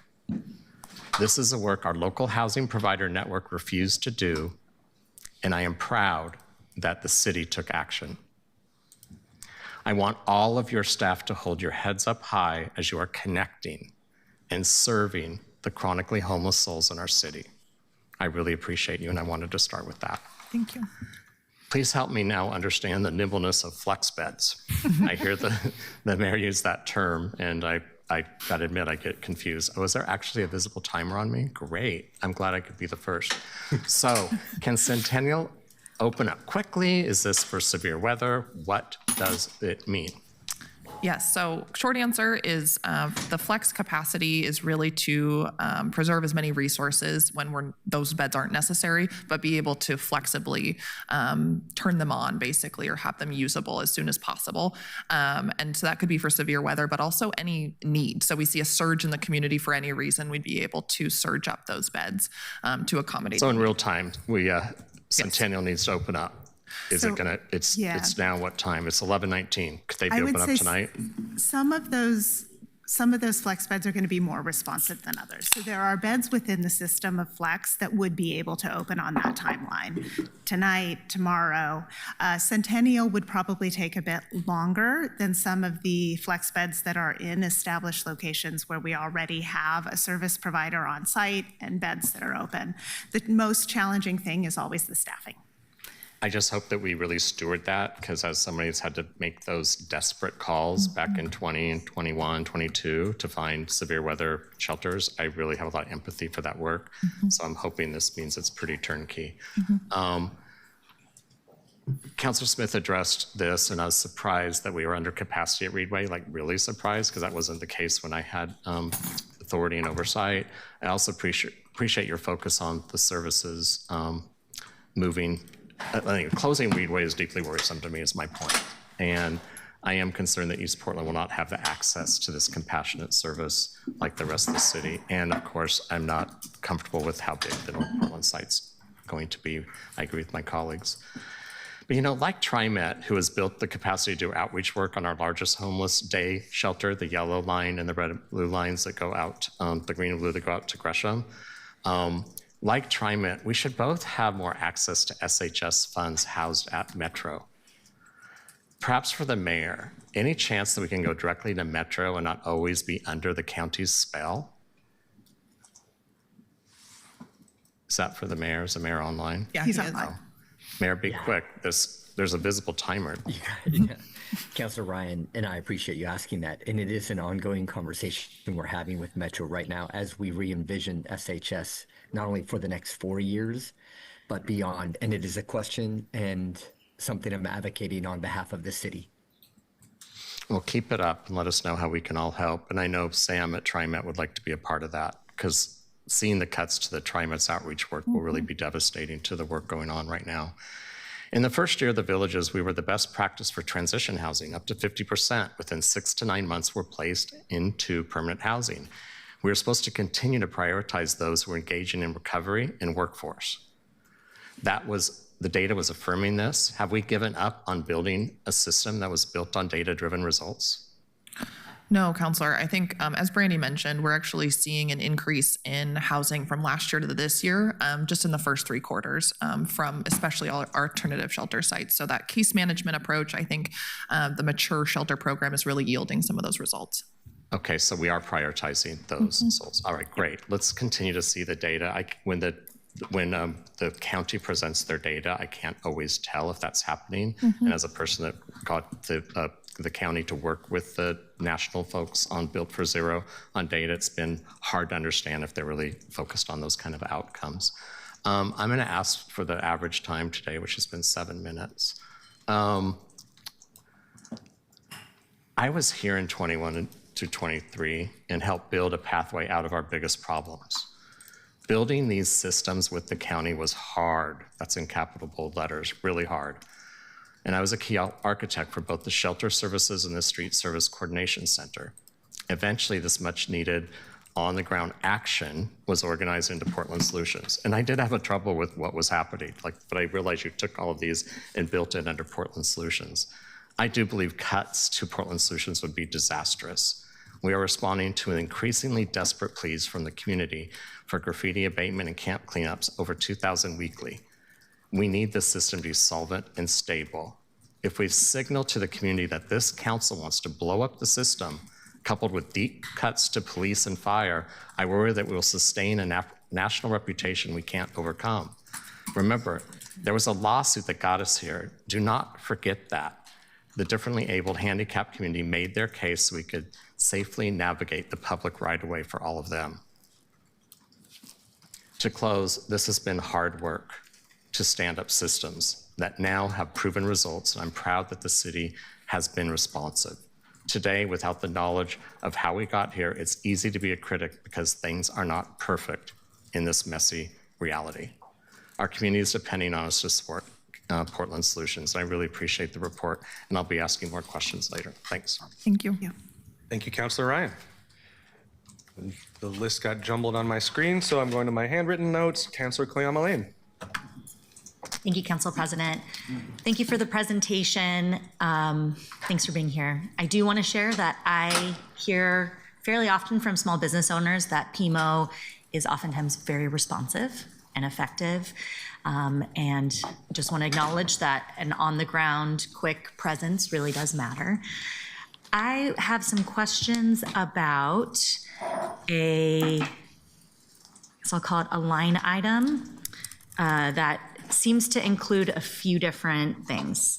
The street services coordination team, ticket home, and Broadway cab, which includes sending people by bus or cab to other places. Mm-hmm.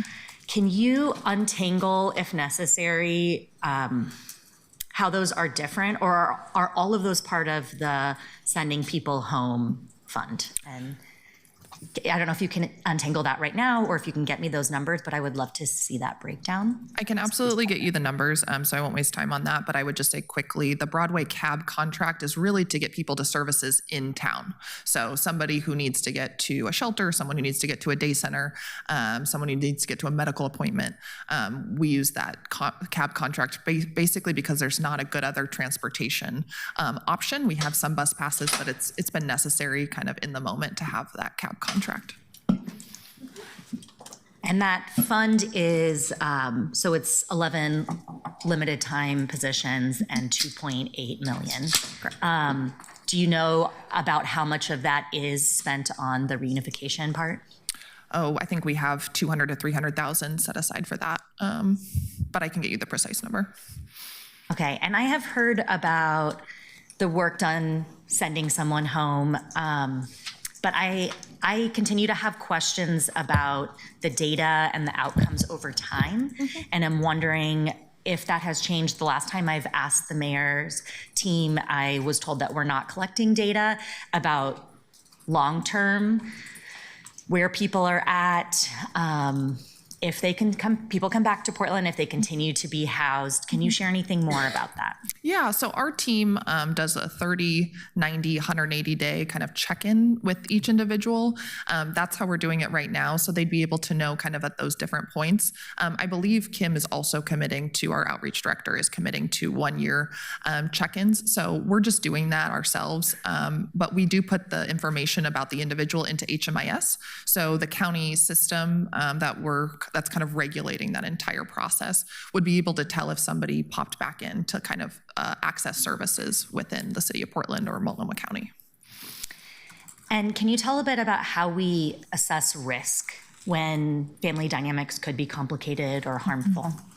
Yeah, great question. So the individual outreach workers, so the folks who are really running this program, have a history with, lived experience, but also behavioral health work. So clinicians in some cases. So folks who've been really trained to assess people's mental states, what their connections are, whether they would be going to a safe place, connecting to a safe place. And we've actually seen quite a few folks who are connecting with us through different trafficking or domestic violence situations. So through a referral partner, a party who really is trained and is doing that work every day. We work with a lot of behavioral health providers, folks who really know exactly what those stages are. Someone's, really going to connect with family and be in a positive place. They also connect with that individual, whether it's family or a loved one somewhere else, and really have to make that determination that that would be a safe place for them to go. Okay, thank you. I'm hearing I meet monthly with different advocates who provide services, run day shelters, and I have heard from many of them that they also have funds for reunification, and that this amount seems like more than it should be, and that they are also doing these services. Are you in contact with other orgs doing this work? How do you make sure that, are we tapping into the funds that they have? How do we make sure we're not doing the same work, duplicating it? A conversation that we're having oftentimes about this area. No, I think it's really important. So reunification efforts are something that's the best practice. So a lot of different organizations do it when it makes sense for that individual. I think the pieces that the city does that make us a little bit more unique is the speed with which we're able to do it. But if people are entering that client into HMIS, we're able to see if they're in contact with that provider. We're able to contact that provider and see, okay, what are you working with this client on? Our referral partners, the people who really often make that connection about reunification, know about our program and how quick it is, and our different connections, for example, to TSA and the Port of Portland that some nonprofit organizations just don't have. So I think we just have some additional partnerships that make it more seamless. Okay, thank you. And I will look forward to seeing those numbers about what specifically goes into the reunification program. Yes, thank you. Absolutely. Thank you, Councilor Clam-Mullane. Councilor Cannell. Thank you, Council President. Any update on the PMO numbers yet by any chance? I was going to give you camp removal IA numbers, but okay. You surprised me. I'll circle back on that. Yes, yeah. How many employees are there at PMO? Right now, there are 12. Are any of them certified in crime prevention through environmental design? It's actually interesting you should ask. We're about to undergo a training with Safe Blocks, actually, for a national training for SEPTED. Okay, so currently they're not No. certified. Mhm. Okay, so I just want to make sure we're clear on that because Safe Blocks is certified. Yes, for the and we most work really closely with them as well. Okay, that's helpful to know. Switching gears to the Urban Alchemy contract. Has everybody read the news stories? We don't need to go through them and take any time up here. April 19th, 2023, we adopted an ordinance, 191247, to approve a contract for up to $50 million. In that ordinance, which is legally binding, it says the contractor will operate and manage temporary alternative shelters that provide a safe and hygienic place for people experiencing homelessness to reside and connect to vital services. So I have two questions related to this. One is based on your reading of the news articles, are they in compliance with SAFE, the word SAFE in Part 5 of that ordinance? Yes, I think they're in compliance with their contract, but I think that requires oversight. So when different individual instances arise or allegations arise, we need to take immediate action. So I think they're in compliance, but we also have to have that oversight ability. And they abide by everything. When we want to work with them, when we want to institute a new policy, they are right there to work with us to really be a good partner in that space. I am profoundly concerned with that answer.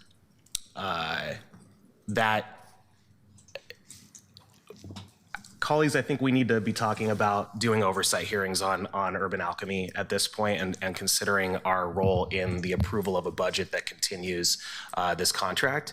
I'm not making an argument for an amendment on that at this moment because I know that your team would need to find another provider and would need the same dollars for that. So I'm not arguing for a reduction in any sort of budget there, but I am concerned about that because there hasn't been anything immediately done. I agree with the point that immediate action is necessary, but as far as we can tell from up here, we get a lot of words. I think that's a conversation in general, but I haven't seen anything actually get done with relation to safety. I do want to appreciate everything, Brandy, that you said earlier about the increase in placement. I really appreciate that. That is really valuable. I did also want to bring up the second part of this, which is connect to vital services. Because, and this goes back to Councilor Zimmerman's point, a couple other colleagues brought it up too. North Portland is not near to vital services. And that's not on the contractor, but that's on how we set them up for success. I'll note that, this is the only one that's getting a large increase in size here, according to the chart. There's a significant quantity being added. It's not the only one. There's River District as well, but this is getting just about double that in the additions there. And that is offsetting some of the RV spots as well. But I'll also note that as there's been a 24% reduction in overall shelter beds, D2s, based on this specifically, is the only district that's going up. I'll also note, and this goes back to my previous point about pushing people to the outskirts of the city, D4 is having the largest reduction in the number of beds. These are not, it would be easy to say this is a coincidence. I understand small sample sizes, but when you look at 150 years of history, you see how that works. And I think we should be disrupting those patterns, not entrenching them. But I think that instead of spending too much time on urban alchemy, which I think we actually need a separate conversation about in an oversight hearing, I'm gonna move on and just ask, are we doing anything to become less reliant on providers as individuals? Meaning, are we looking at ways to have multiple providers that each are a smaller subset of our overall portfolio? Yes, we actually just did a request for proposal last year, trying to get more providers really build in. You always want diversity of providers. I think that's better for operations, that's better for the services they offer. Every provider is different, but we did not have very many responses for alternative shelter. So if you have any providers who are interested, I would say please, please, please, we will talk to anybody. And we would love for more folks to get into this space. I think it's a newer kind of shelter model, so folks might be a little reticent, but I do think it's proven to be really helpful for getting folks into housing and connected to services.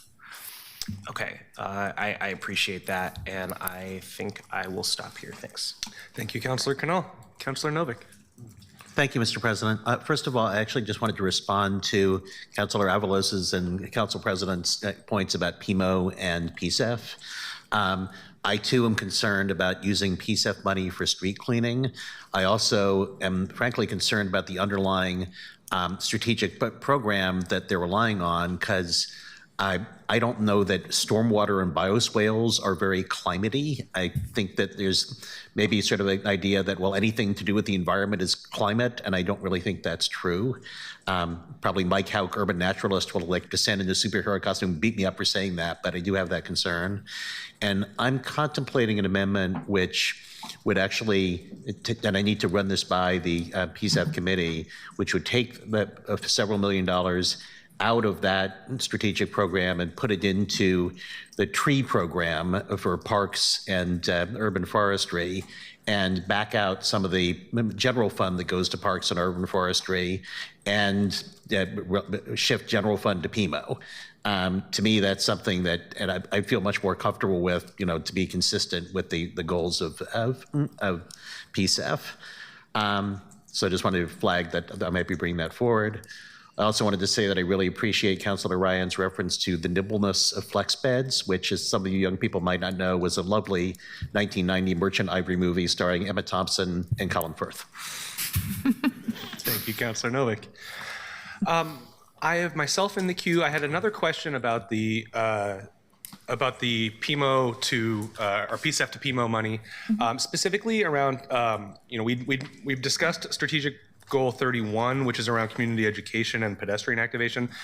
I also have it in here though that some of these funds will be coming from strategic goal strategic plan 32, which is around replacement of old street lights with LEDs and additional LED street lighting in high crash corridors identified by Vision Zero with an equity lens used to prioritize placements. Specifically in the strategic plan, it says that the stated goals are infill of LED lights in high crash corridors, replacement of HPS lights with LEDs, and 100% renewable energy used to power streetlights. Is the intention that PMO will be exclusively using these dollars towards replacing the old streetlights, or is this a broader interpretation also? Great, thank you for the question. Again, Victor Sanders with PMO Important Solutions. So what we did is worked with PBOT on identifying the right approach to this for the work that PMO is doing, specifically around our safety tree lighting program. So you've seen this around in some areas. We have string tree lights for sidewalk, increasing lighting. So we did an analysis that found in many areas where we put that lighting, we actually increased the lumens by 3 times the average on those sidewalks.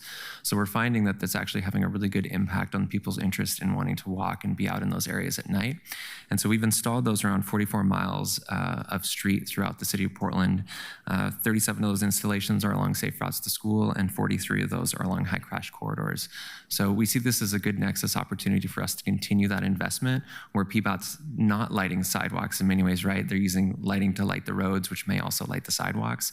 So this is a good, what we find to be a really good quick installation methodology to quickly get out lighting in areas that need it the most. Okay, thank you.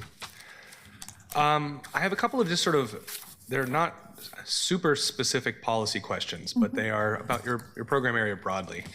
You know, as we are, I guess there is a theme here, and it is budget related, but I'm wondering how much the different entities within the, it's not even a service area, but the different entities within your program coordinate. I mean, for example, my understanding is that PMO has a trash cleanup component and that IRP has a trash cleanup component. I'm interested to know, like, how do those compare to each other in terms of volume and capacity, but also, like, how do they coordinate?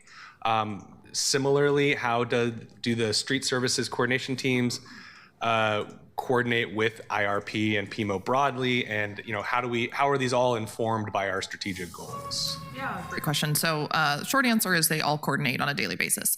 Longer answer is, we have Lucas Hillier too here, is IRP is a more established program, so the most established of all the programs within Portland Solutions. And they have a really specific, very legalistic action that they take. So there's a lot of process around that. And so Lucas and his team and contractors do a really good job of kind of staying in that specific lane related to camp assessment and removal and trash related to that area. PMO has taken on some of the pieces that we saw as being lost, frankly. There was trash on the sidewalk. There were, you know, human feces and things that people were asking us to clean up. That's not IRP's job and not within their nexus. And so we were able to add a new program that actually accomplished that task. But they coordinate every single day to make sure we're not duplicating anything that we see in the city. The other piece with SSCC and IRP is they're working every single day and 3 times a week host coordination calls. That's also with police, fire, BES, parks, folks from all over the city to be able to coordinate different resources. And so Councilor Ryan knows it well, but that really brings in all the pieces, I would say, of the puzzle and enables us to coordinate across different bureaus. It's a often not recognized function of the SSCC, but it's really important, and I think has actually brought better streamlined response to the community from the city because we're able to solve things internally. Thank you. Okay, Councilor Zimmerman. It's just one follow-up question. There was a lot in the presentation about how the city's shelters will transition into the emergency shelters, and that's a reference to when we have extreme weather events, right? So Multnomah County and the city of Portland, we adhere to the National Incident Management System, the Incident Command System, and I'm pretty sure that ESF 6 says that mass shelter is the responsibility of the county, Multnomah County. So it begs the question why we continue to be in this place of having to plan around and provide infrastructure through our budget.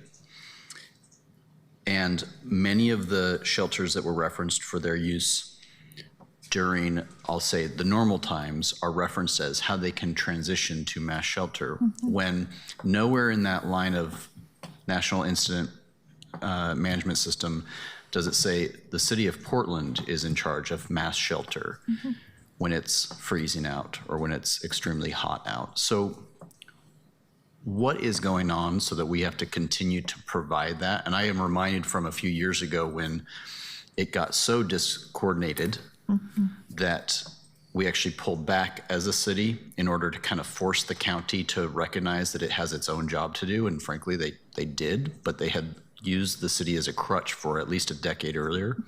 So I'm just kind of curious, what is going on there? And why should I be supportive of us, again, doing another clearly county sheltering operation?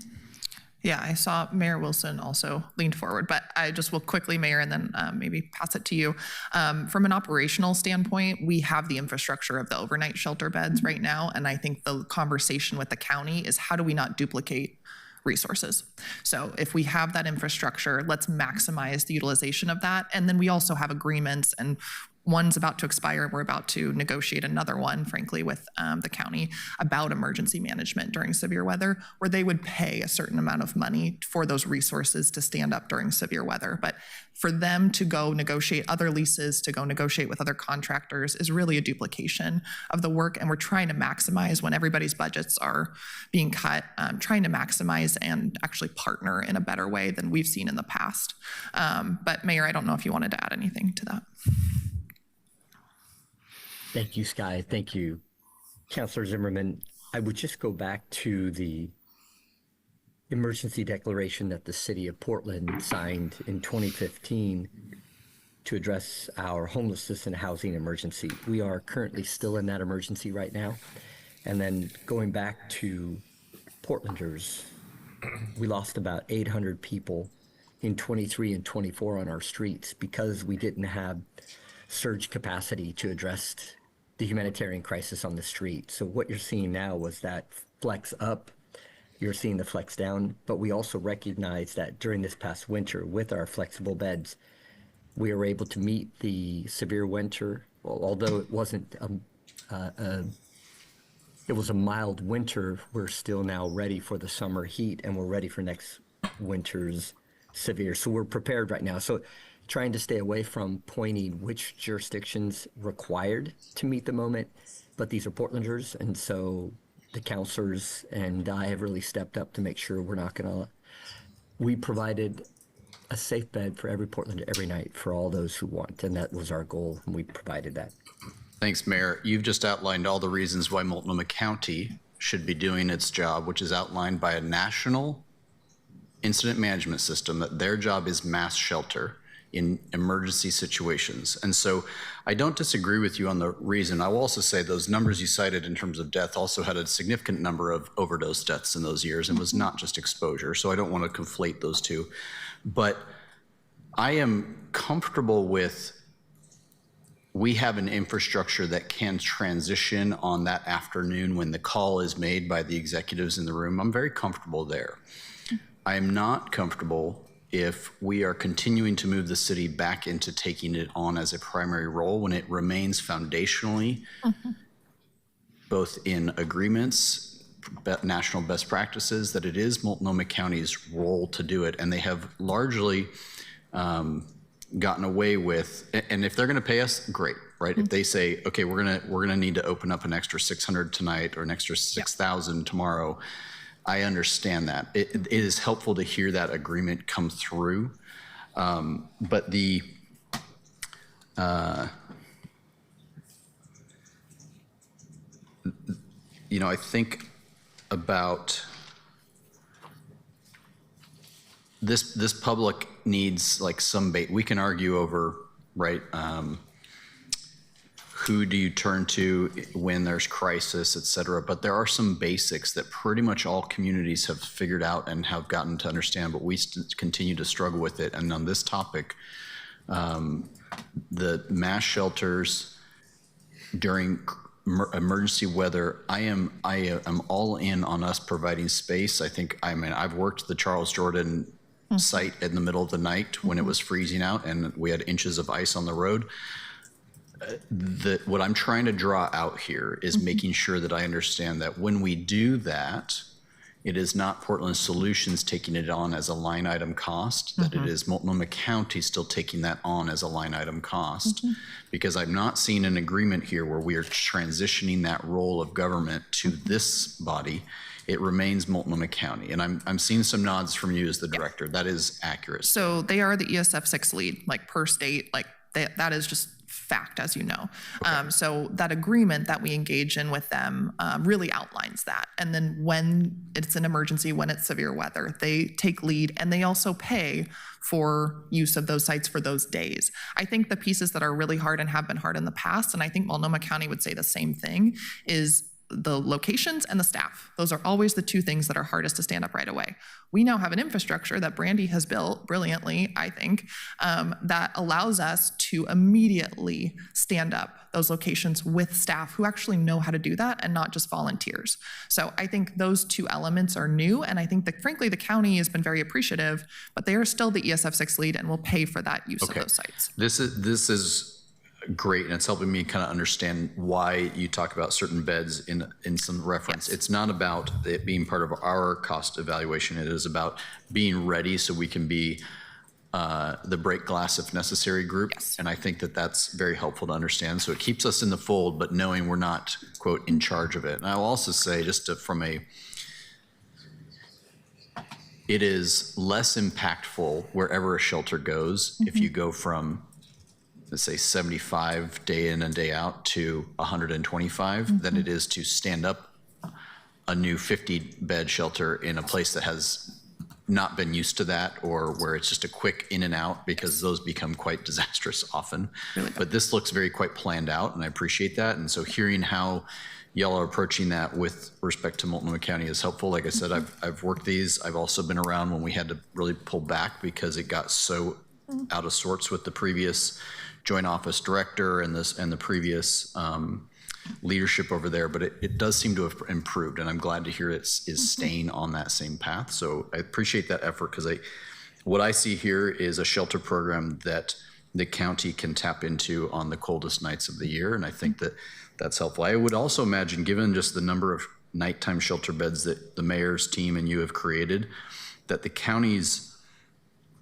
numbers have diminished quite a lot based on we already have a new infrastructure set up. And so the number that they're opening up really falls down into the hundreds instead of thousands as it used to. That's correct. Yeah. So, okay, thanks. Yep. I just needed a little bit more clarity on kind of where we were at and what we're doing there.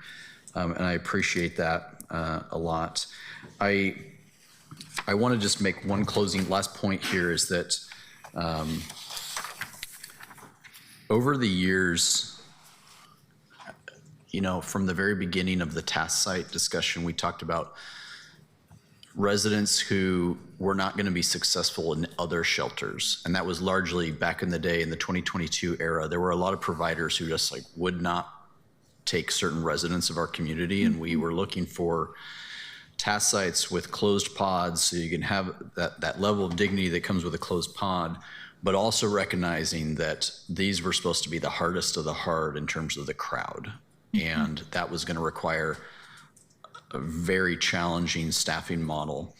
Can you help us understand, given some of the changes that are going on now with the larger task sites, has the population more or less smoothed out to be a broader set of those who are homeless right now?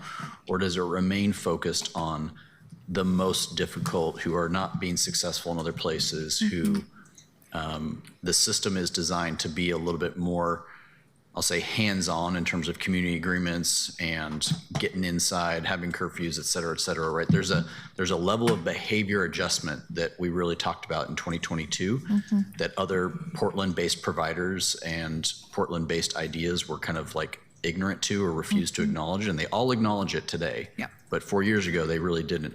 How has the population changed with the task sites, or has it changed? I just am not sure if it has. And Counselor, we're at 10 and a half minutes. I'll just say quickly, I think it's still a very highly acute population. I think we are working, especially at the Urban Alchemy and Cultivate Initiative sites, with folks who have been exited from a lot of other service providers and shelters and services. So I think it is a particularly difficult population. I think Commissioner Moyer in the joint meeting talked about 50% suffering from severe and persistent mental illness. I think we see a very high substance use disorder population, and meth right now, I will just say anecdotally, is horrific. So I think these providers are dealing with a really highly acute population. And frankly, I just say as a citizen, we have not figured out how to deal with this. And it's heartbreaking because people are suffering deeply. Thank you, Counselor. Counselor Smith. Thank you, Council President. Councilor Zimmerman, it is eerie that we think on the same track, and I want to stay there for a second. The mayor asked the question that I wanted to ask. Are we in a housing emergency right now under an order? Yes. Thank you.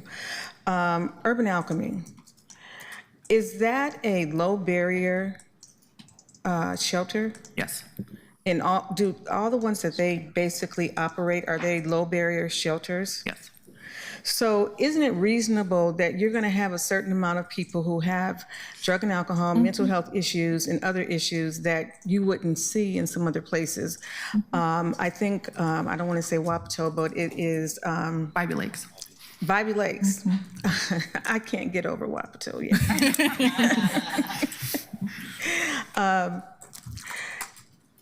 Wapato, Bybee Lakes, it is a higher barrier. And so these are folks who are working, and many of them have health insurance, and they have those support systems that the low barrier residents don't have in our. And so I'm trying to make the point that we're dealing with a population that is highly vulnerable, that have deep issues across the board, that we don't necessarily have the resources to be able to put those in. And so I want to distinguish between if our operator are having problems operating to the way that we are asking them to, versus people who have individual complaints. Because everyone has complaints. There are several hundred complaints in our HR department at the City of Portland. And we're not ready to shut down the City of Portland. And so I want the public to understand that you all are dealing with a very vulnerable population that requires a lot of assistance in a way that that other shelters don't. And so it is very understandable that there would be complaints. Now, what I have a problem with is if we are doing those things and we are victimizing our own folks that are in our shelters, that is a problem.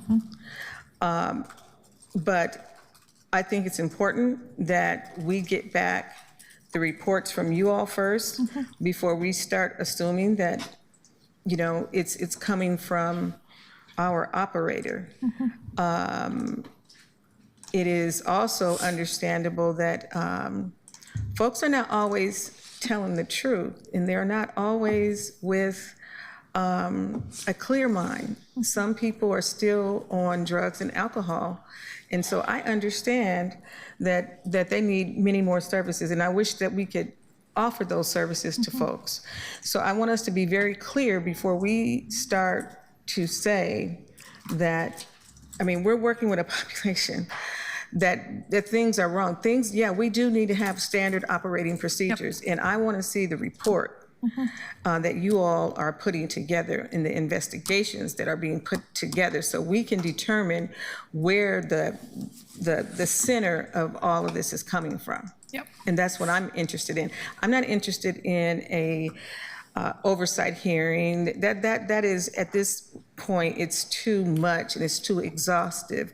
I'm gonna, if I feel that that is necessary after you give us the report, I will say that, but I need you all to give me the first stab at it first. Okay. Yes, Okay. absolutely, Counselor. We'll provide that for you. I think you're absolutely right. I also think that every, allegation or assertion needs to be investigated. Yes, ma'am. So I think we commit to doing that every single time. And I think, Counselor Ryan mentioned this, it is a messy endeavor. There's a lot going on here. There's a lot of context. And I think this is really hard work. But I think by and large, I am pretty happy with what our providers are doing. I really appreciate Brandy and her team providing that level of oversight, but we will provide you with all the details of the work that they are doing, the work the Ombudsman is doing. There's an audit that will be happening. So we'll be able to get you that information. Thank you. Yeah. Thank you, Councilor Smith. Councilor Green. Thank you. Just briefly, I wanted to ask one follow-up question about the day centers, which we haven't really talked about yet today. Yeah. The Oasis Day Center, which is in my district, I see that it's a $2.2 million cost. And I'd just like to understand a little bit more about the cost drivers for that contract. How much of that's payroll? What are we getting for our services there? Because that's $183,000 a month. Yeah, it's a lot of staffing, but I'll defer Yeah, to we can Brandy. definitely provide you with the background. It is primarily payroll costs. It's staffing. There's some smaller costs related to kind of the operational pieces, whether it's supplies or the utility costs for, running the bathrooms in the kitchen and electrical on site, but mostly it's staffing. Okay, thank you. And then so the website for the public that describes the Oasis shelter says that a minimum of 3 people on site that can then surge. Do you have a sense of, on average, how many people are staffing that location at any given time? Yeah, so the minimum of 3 holds, and usually there's more than that. So I would say more on average, they're looking at about 5 persons on site, staff persons. Okay. Yeah, would love to get the detailed report. I'm worried that it's paying some administrative overhead that's not actually paying the people on site to do the work, because I'm trying to make this math work, and you'd have to have a lot of people working simultaneously to get $2.2 million per year.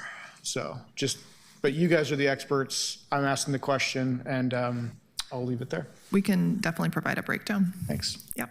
Thank you, Councilor Green. Vice President Clark. Oh, thank you, Council President. I'm sorry I'm not there. I've been trying to avoid infecting everyone.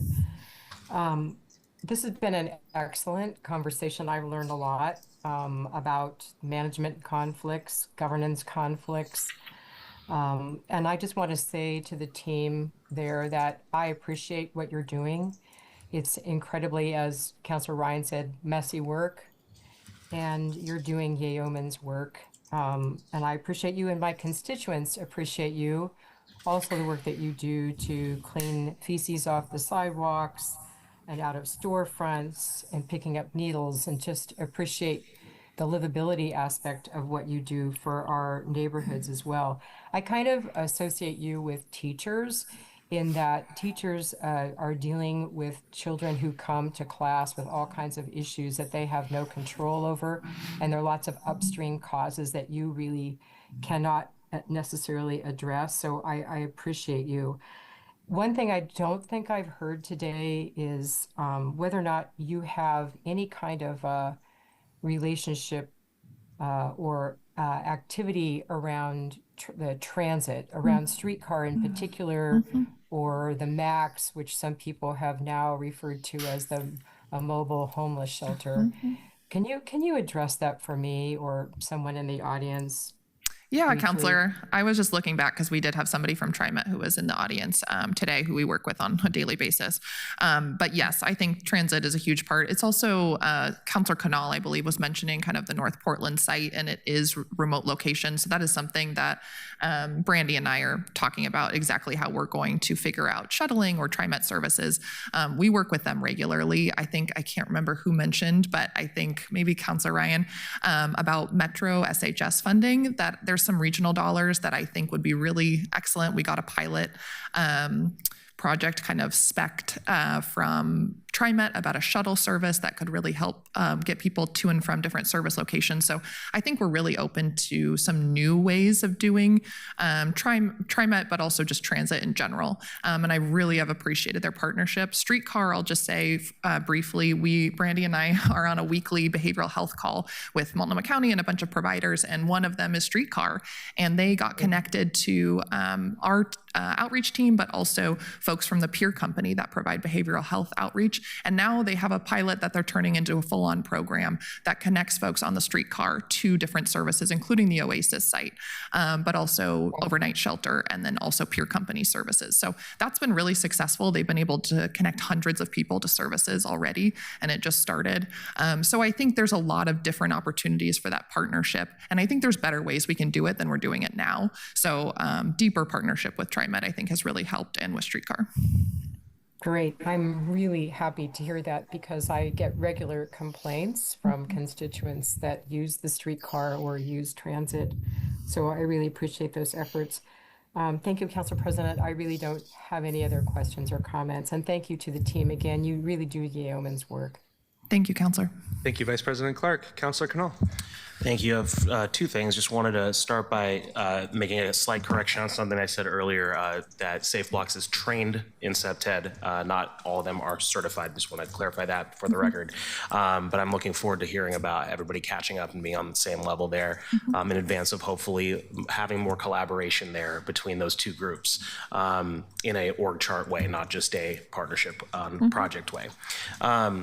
The other thing I just wanted to get across is I think that when someone is in our care, directly or indirectly, or custody in some way, we have a greater level of responsibility there to ensure the level of safety of those individuals. It's one thing to say that a person is potentially at risk of being harmed in an indirect way. We should obviously try to work on that. But the standard, I think, is higher for us. And that's true whether they may be on drugs or not. That's true as to whether or not they may be in a shelter or not. And I just want to get that across, because I don't want to be conflating two issues around someone's substance use and whether or not they should be free from harm, from harassment, from abuse, and from sexual assault. Absolutely. Let me ask, at the beginning of this conversation, Director Brockernap, you mentioned that there's information that you sent us from Brandy and her team in coordination with Urban Alchemy. Is there anything going on in terms of investigation, oversight, anything that is not in coordination with Urban Alchemy? Yes, so there's oversight going on with the auditor's office, but also with the ombudsman, sometimes with the service provider, but often separately. So is there any, beyond the auditor's office though? Everything is with coordination? Well, ombudsman's office, no. So we coordinate with them separately. Okay, so there's the auditor's office stuff, and then there's what you're doing, and what you're doing is in coordination with Urban Alchemy. Yes, I mean, I guess it depends on the instance. So we can provide higher level compliance that wouldn't necessarily be in coordination with them, but we provide that oversight level. Yeah, I guess I'm comfortable to the degree that of the independence of an administrative investigation with waiting. Does not sound like that is happening. I don't think that's exactly what the auditor does in terms of making in terms of the conflation between an audit and ombudsman work is what I'm talking about here. And so I'm trying to ensure that we are exercising appropriate levels of oversight as a city council, which is our responsibility. and getting it to the point where, because there are many things across the city that could use an additional level of scrutiny. I don't want to act like this is the only place by any stretch. But as part of doing that, if everything requires a series of administrative steps that are not happening currently before we even start that conversation, and then that's paired with victim blaming, I think that's a problem. So I just, and I'm not referring to anything from your side of the dais there, so I appreciate that, but I do think this is a discussion we need to have. I'm looking forward to having it in the committee of the whole, because this is a little bit outside the scope of the budget, but it may affect it, at least in an indirect way, in the context of whether or not there's compliance with the original city ordinance that talks about safe access to resources, all those sorts of things in there. Absolutely. We would welcome any oversight or investigation, any information that you want us to provide. Happy to. Earlier, you mentioned you had numbers on the, yeah. Sorry, breakdown from my finance person's actually just watching. She didn't realize she needed to get on the Zoom. So 8.3 million in direct removal costs, 3.1 million in assessment and cleanup. So that's more that central city concern action. And then 1 million in micro trash removal, which is that glitter program through Ground Score. Okay, so 8.3 in direct removal of campsites? Correct. Not of trash in that money. So when, not to get too in the weeds, but when we're at a campsite removal, folks will tell us what is personal property and what is trash. We do remove trash that they indicate is trash and take that to the dump. The property they either keep or we store in the facility, our storage facility, our warehouse. And all three of those are those three functions you just mentioned. The people, the personal property, and the trash are included in that 8.3 million? Correct. Okay. The 3.1 million, you said assessment and cleanup. What's the cleanup portion? Yeah, so Central City Concerns Clean Start crews provide those assessments, but they also offer trash pickup. So they'll go to a campsite and say, hey, do you have anything that you want me to take? And they'll actually take trash from a campsite. They also perform that assessment process. They're not doing a removal, but they're just engaging with the individual, maybe offering services and also picking up any trash that the person would like them to take. So that cleanup in the 3.1 million bucket is cleanup not associated with the moving of a person. Correct. Okay. And then the third bucket, the 1 million in micro trash removal, is also not associated with moving people. Correct. Okay. I really appreciate that. That's about half of the info I was looking for in the IRP place. I would love more understanding on the 8.3, digging deeper into that. And then of course the PMO part. The last thing I wanted to mention is, you mentioned at the beginning, PMO stands for public environment. Okay. This is not for you, this is for the budget team. It interchangeably uses Portland Environmental Management Office and Public Environment Management Office. So I think it's helpful to, for the folks who are preparing the budget documents to just, I don't, this wouldn't be a spell check thing, but just to check. Apologies, it's the bane of my existence, but I will keep trying. Yeah, and this is not, again, not unique to this program, not unique to Portland Solutions. There's a few things like that, so appreciate it. Thanks. Thank you, Councilor Cannell. Councilor Murillo. Thank you, Council President. I just wanted to address some comments that were made earlier regarding urban alchemy, because I think it's serious enough that I have to refute it. The reality is that people who are dealing with addiction or mental health crises face a higher risk of sexual violence than other people do. And the complaints that were done about this shelter, some of them were about sexual harassment or rape, and they were about other situations like drug dealing, theft, the resale of people's items and materials. To say that this vulnerable population could be lying about their experiences or misrepresenting their experiences is to not believe survivors and to not take seriously the things that are being brought forward to us about how our shelters are being run. And I think that is wholeheartedly unacceptable for elected officials to be saying. And we have a duty, if we are giving public dollars to an organization, to make sure that people are cared for as much as possible in the spaces that we are funding. So I take that very seriously. And I understand that some counselors up here aren't interested in oversight. That's okay. There are counselors up here that are, and frankly, me and Counselor Green were able to lead the oversight hearing on the undisclosed housing dollars together just fine. We went through those 3,000 documents that everyone else didn't want to read through, and I suspect that Counselors Avalos, Canal, and many others would be glad to do oversight on an issue like this, because it is our duty and it is important, and there are counselors here who are ready to actually take a stand and make sure that we are investigating these issues when necessary. But I just have to say, it is exactly because these people are dealing with addiction and with mental health crisis that they are more vulnerable, which means that they are people that get preyed upon more often than other people. That is how these power dynamics work. And I can't like sit here and allow us to say those types of things and move past it like it's nothing, like the housing and homelessness providers that are watching can hear a council not be ready to be accountable to that. I think that's absolutely critical. So I will be watching that very closely. I trust that you and your team care about this issue profoundly and that we are going to look into it. But again, these were issues with Urban Alchemy that were well documented when they operated in San Francisco. This is not anything new. When the city contracted with them before, we knew that this is an issue that they had ongoing at their shelter sites. And I also do not condone that we seem to say, well, some of the people running these shelters were formerly unhoused, so there is some sort of restorative programming happening here. Using the lived experience of people, and I say this as someone who has been homeless, to put them into systems where they can further harm others is not justice. There is no restorative justice in that. And so I will be looking at oversight on this very carefully. And thank you for giving me some space to say that, because I think whoever is watching needs to know that we are going to take it very seriously if homeless people are being abused in our shelters. Thank you, Councilor Murillo. Councilor Ryan. Yes, thank you, Council President.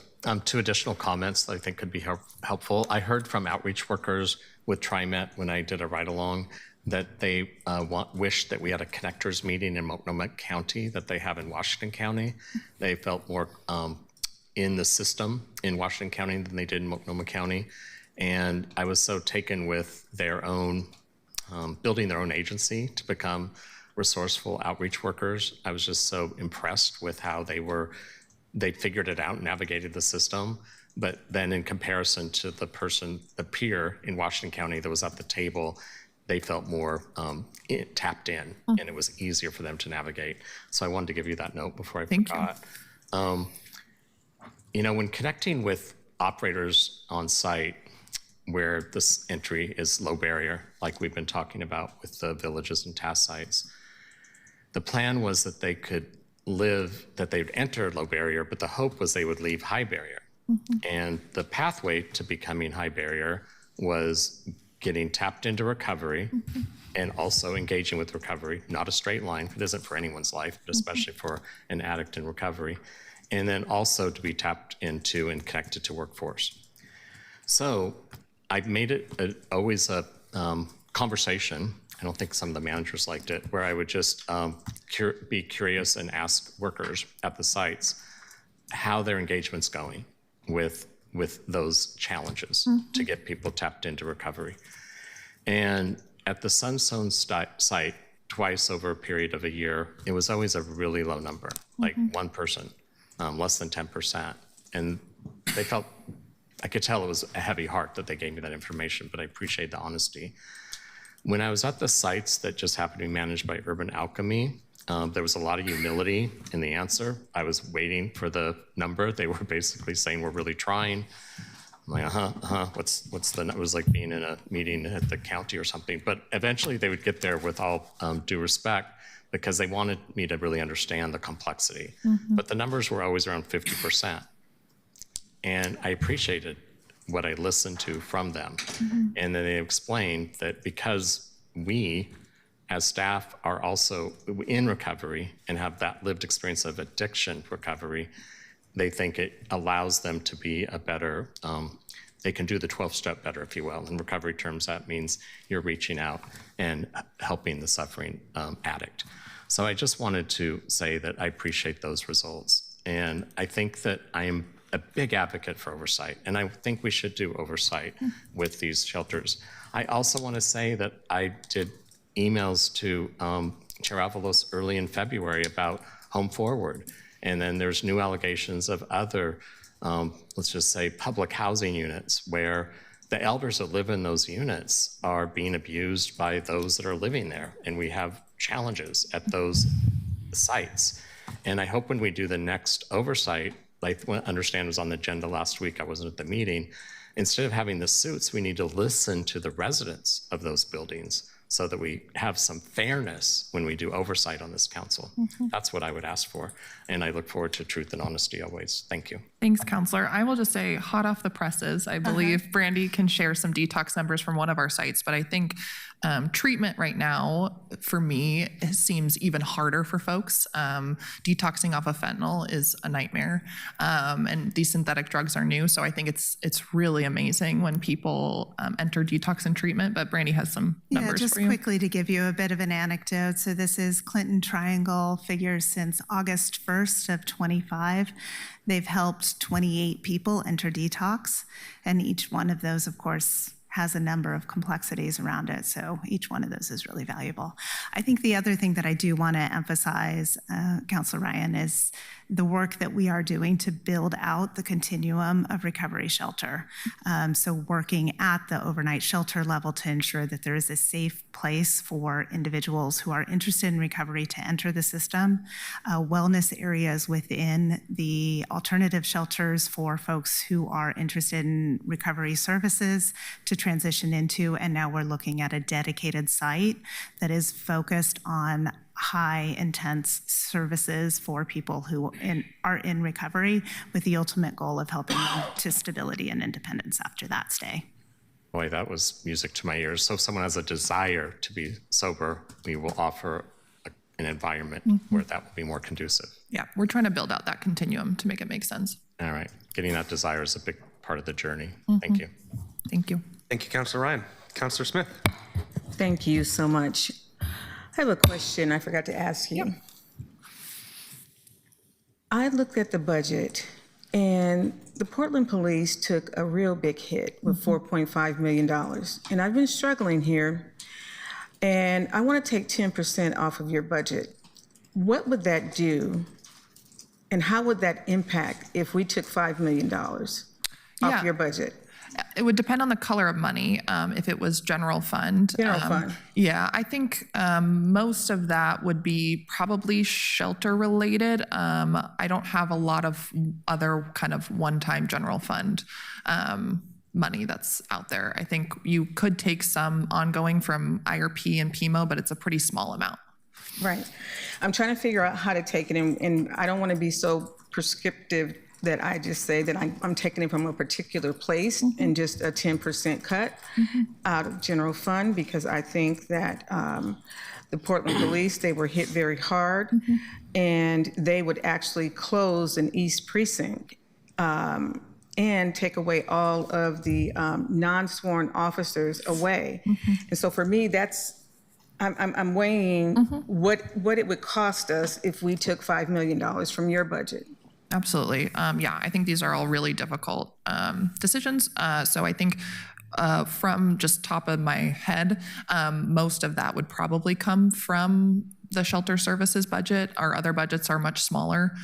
So it probably looks like just cutting the shelter services budget. You might be able to pull $1 million from some of the other programs, but you wouldn't be able to pull a ton of money from other programs. But you're saying that's the biggest place where we could take that from? For general fund. Yep. Okay. Okay, thank you. Yes, absolutely. Thank you, Councilor Smith. Colleagues, seeing no one else in the queue, looks like that does it for us for today. Thank you. Thank you very much for the presentation. Thank you, everybody, for all your questions. We will be back here tomorrow for more work sessions. We are adjourned. And we will give you any kind of follow-up for questions, but then please also feel free to reach out anytime. Thank you. Thank you.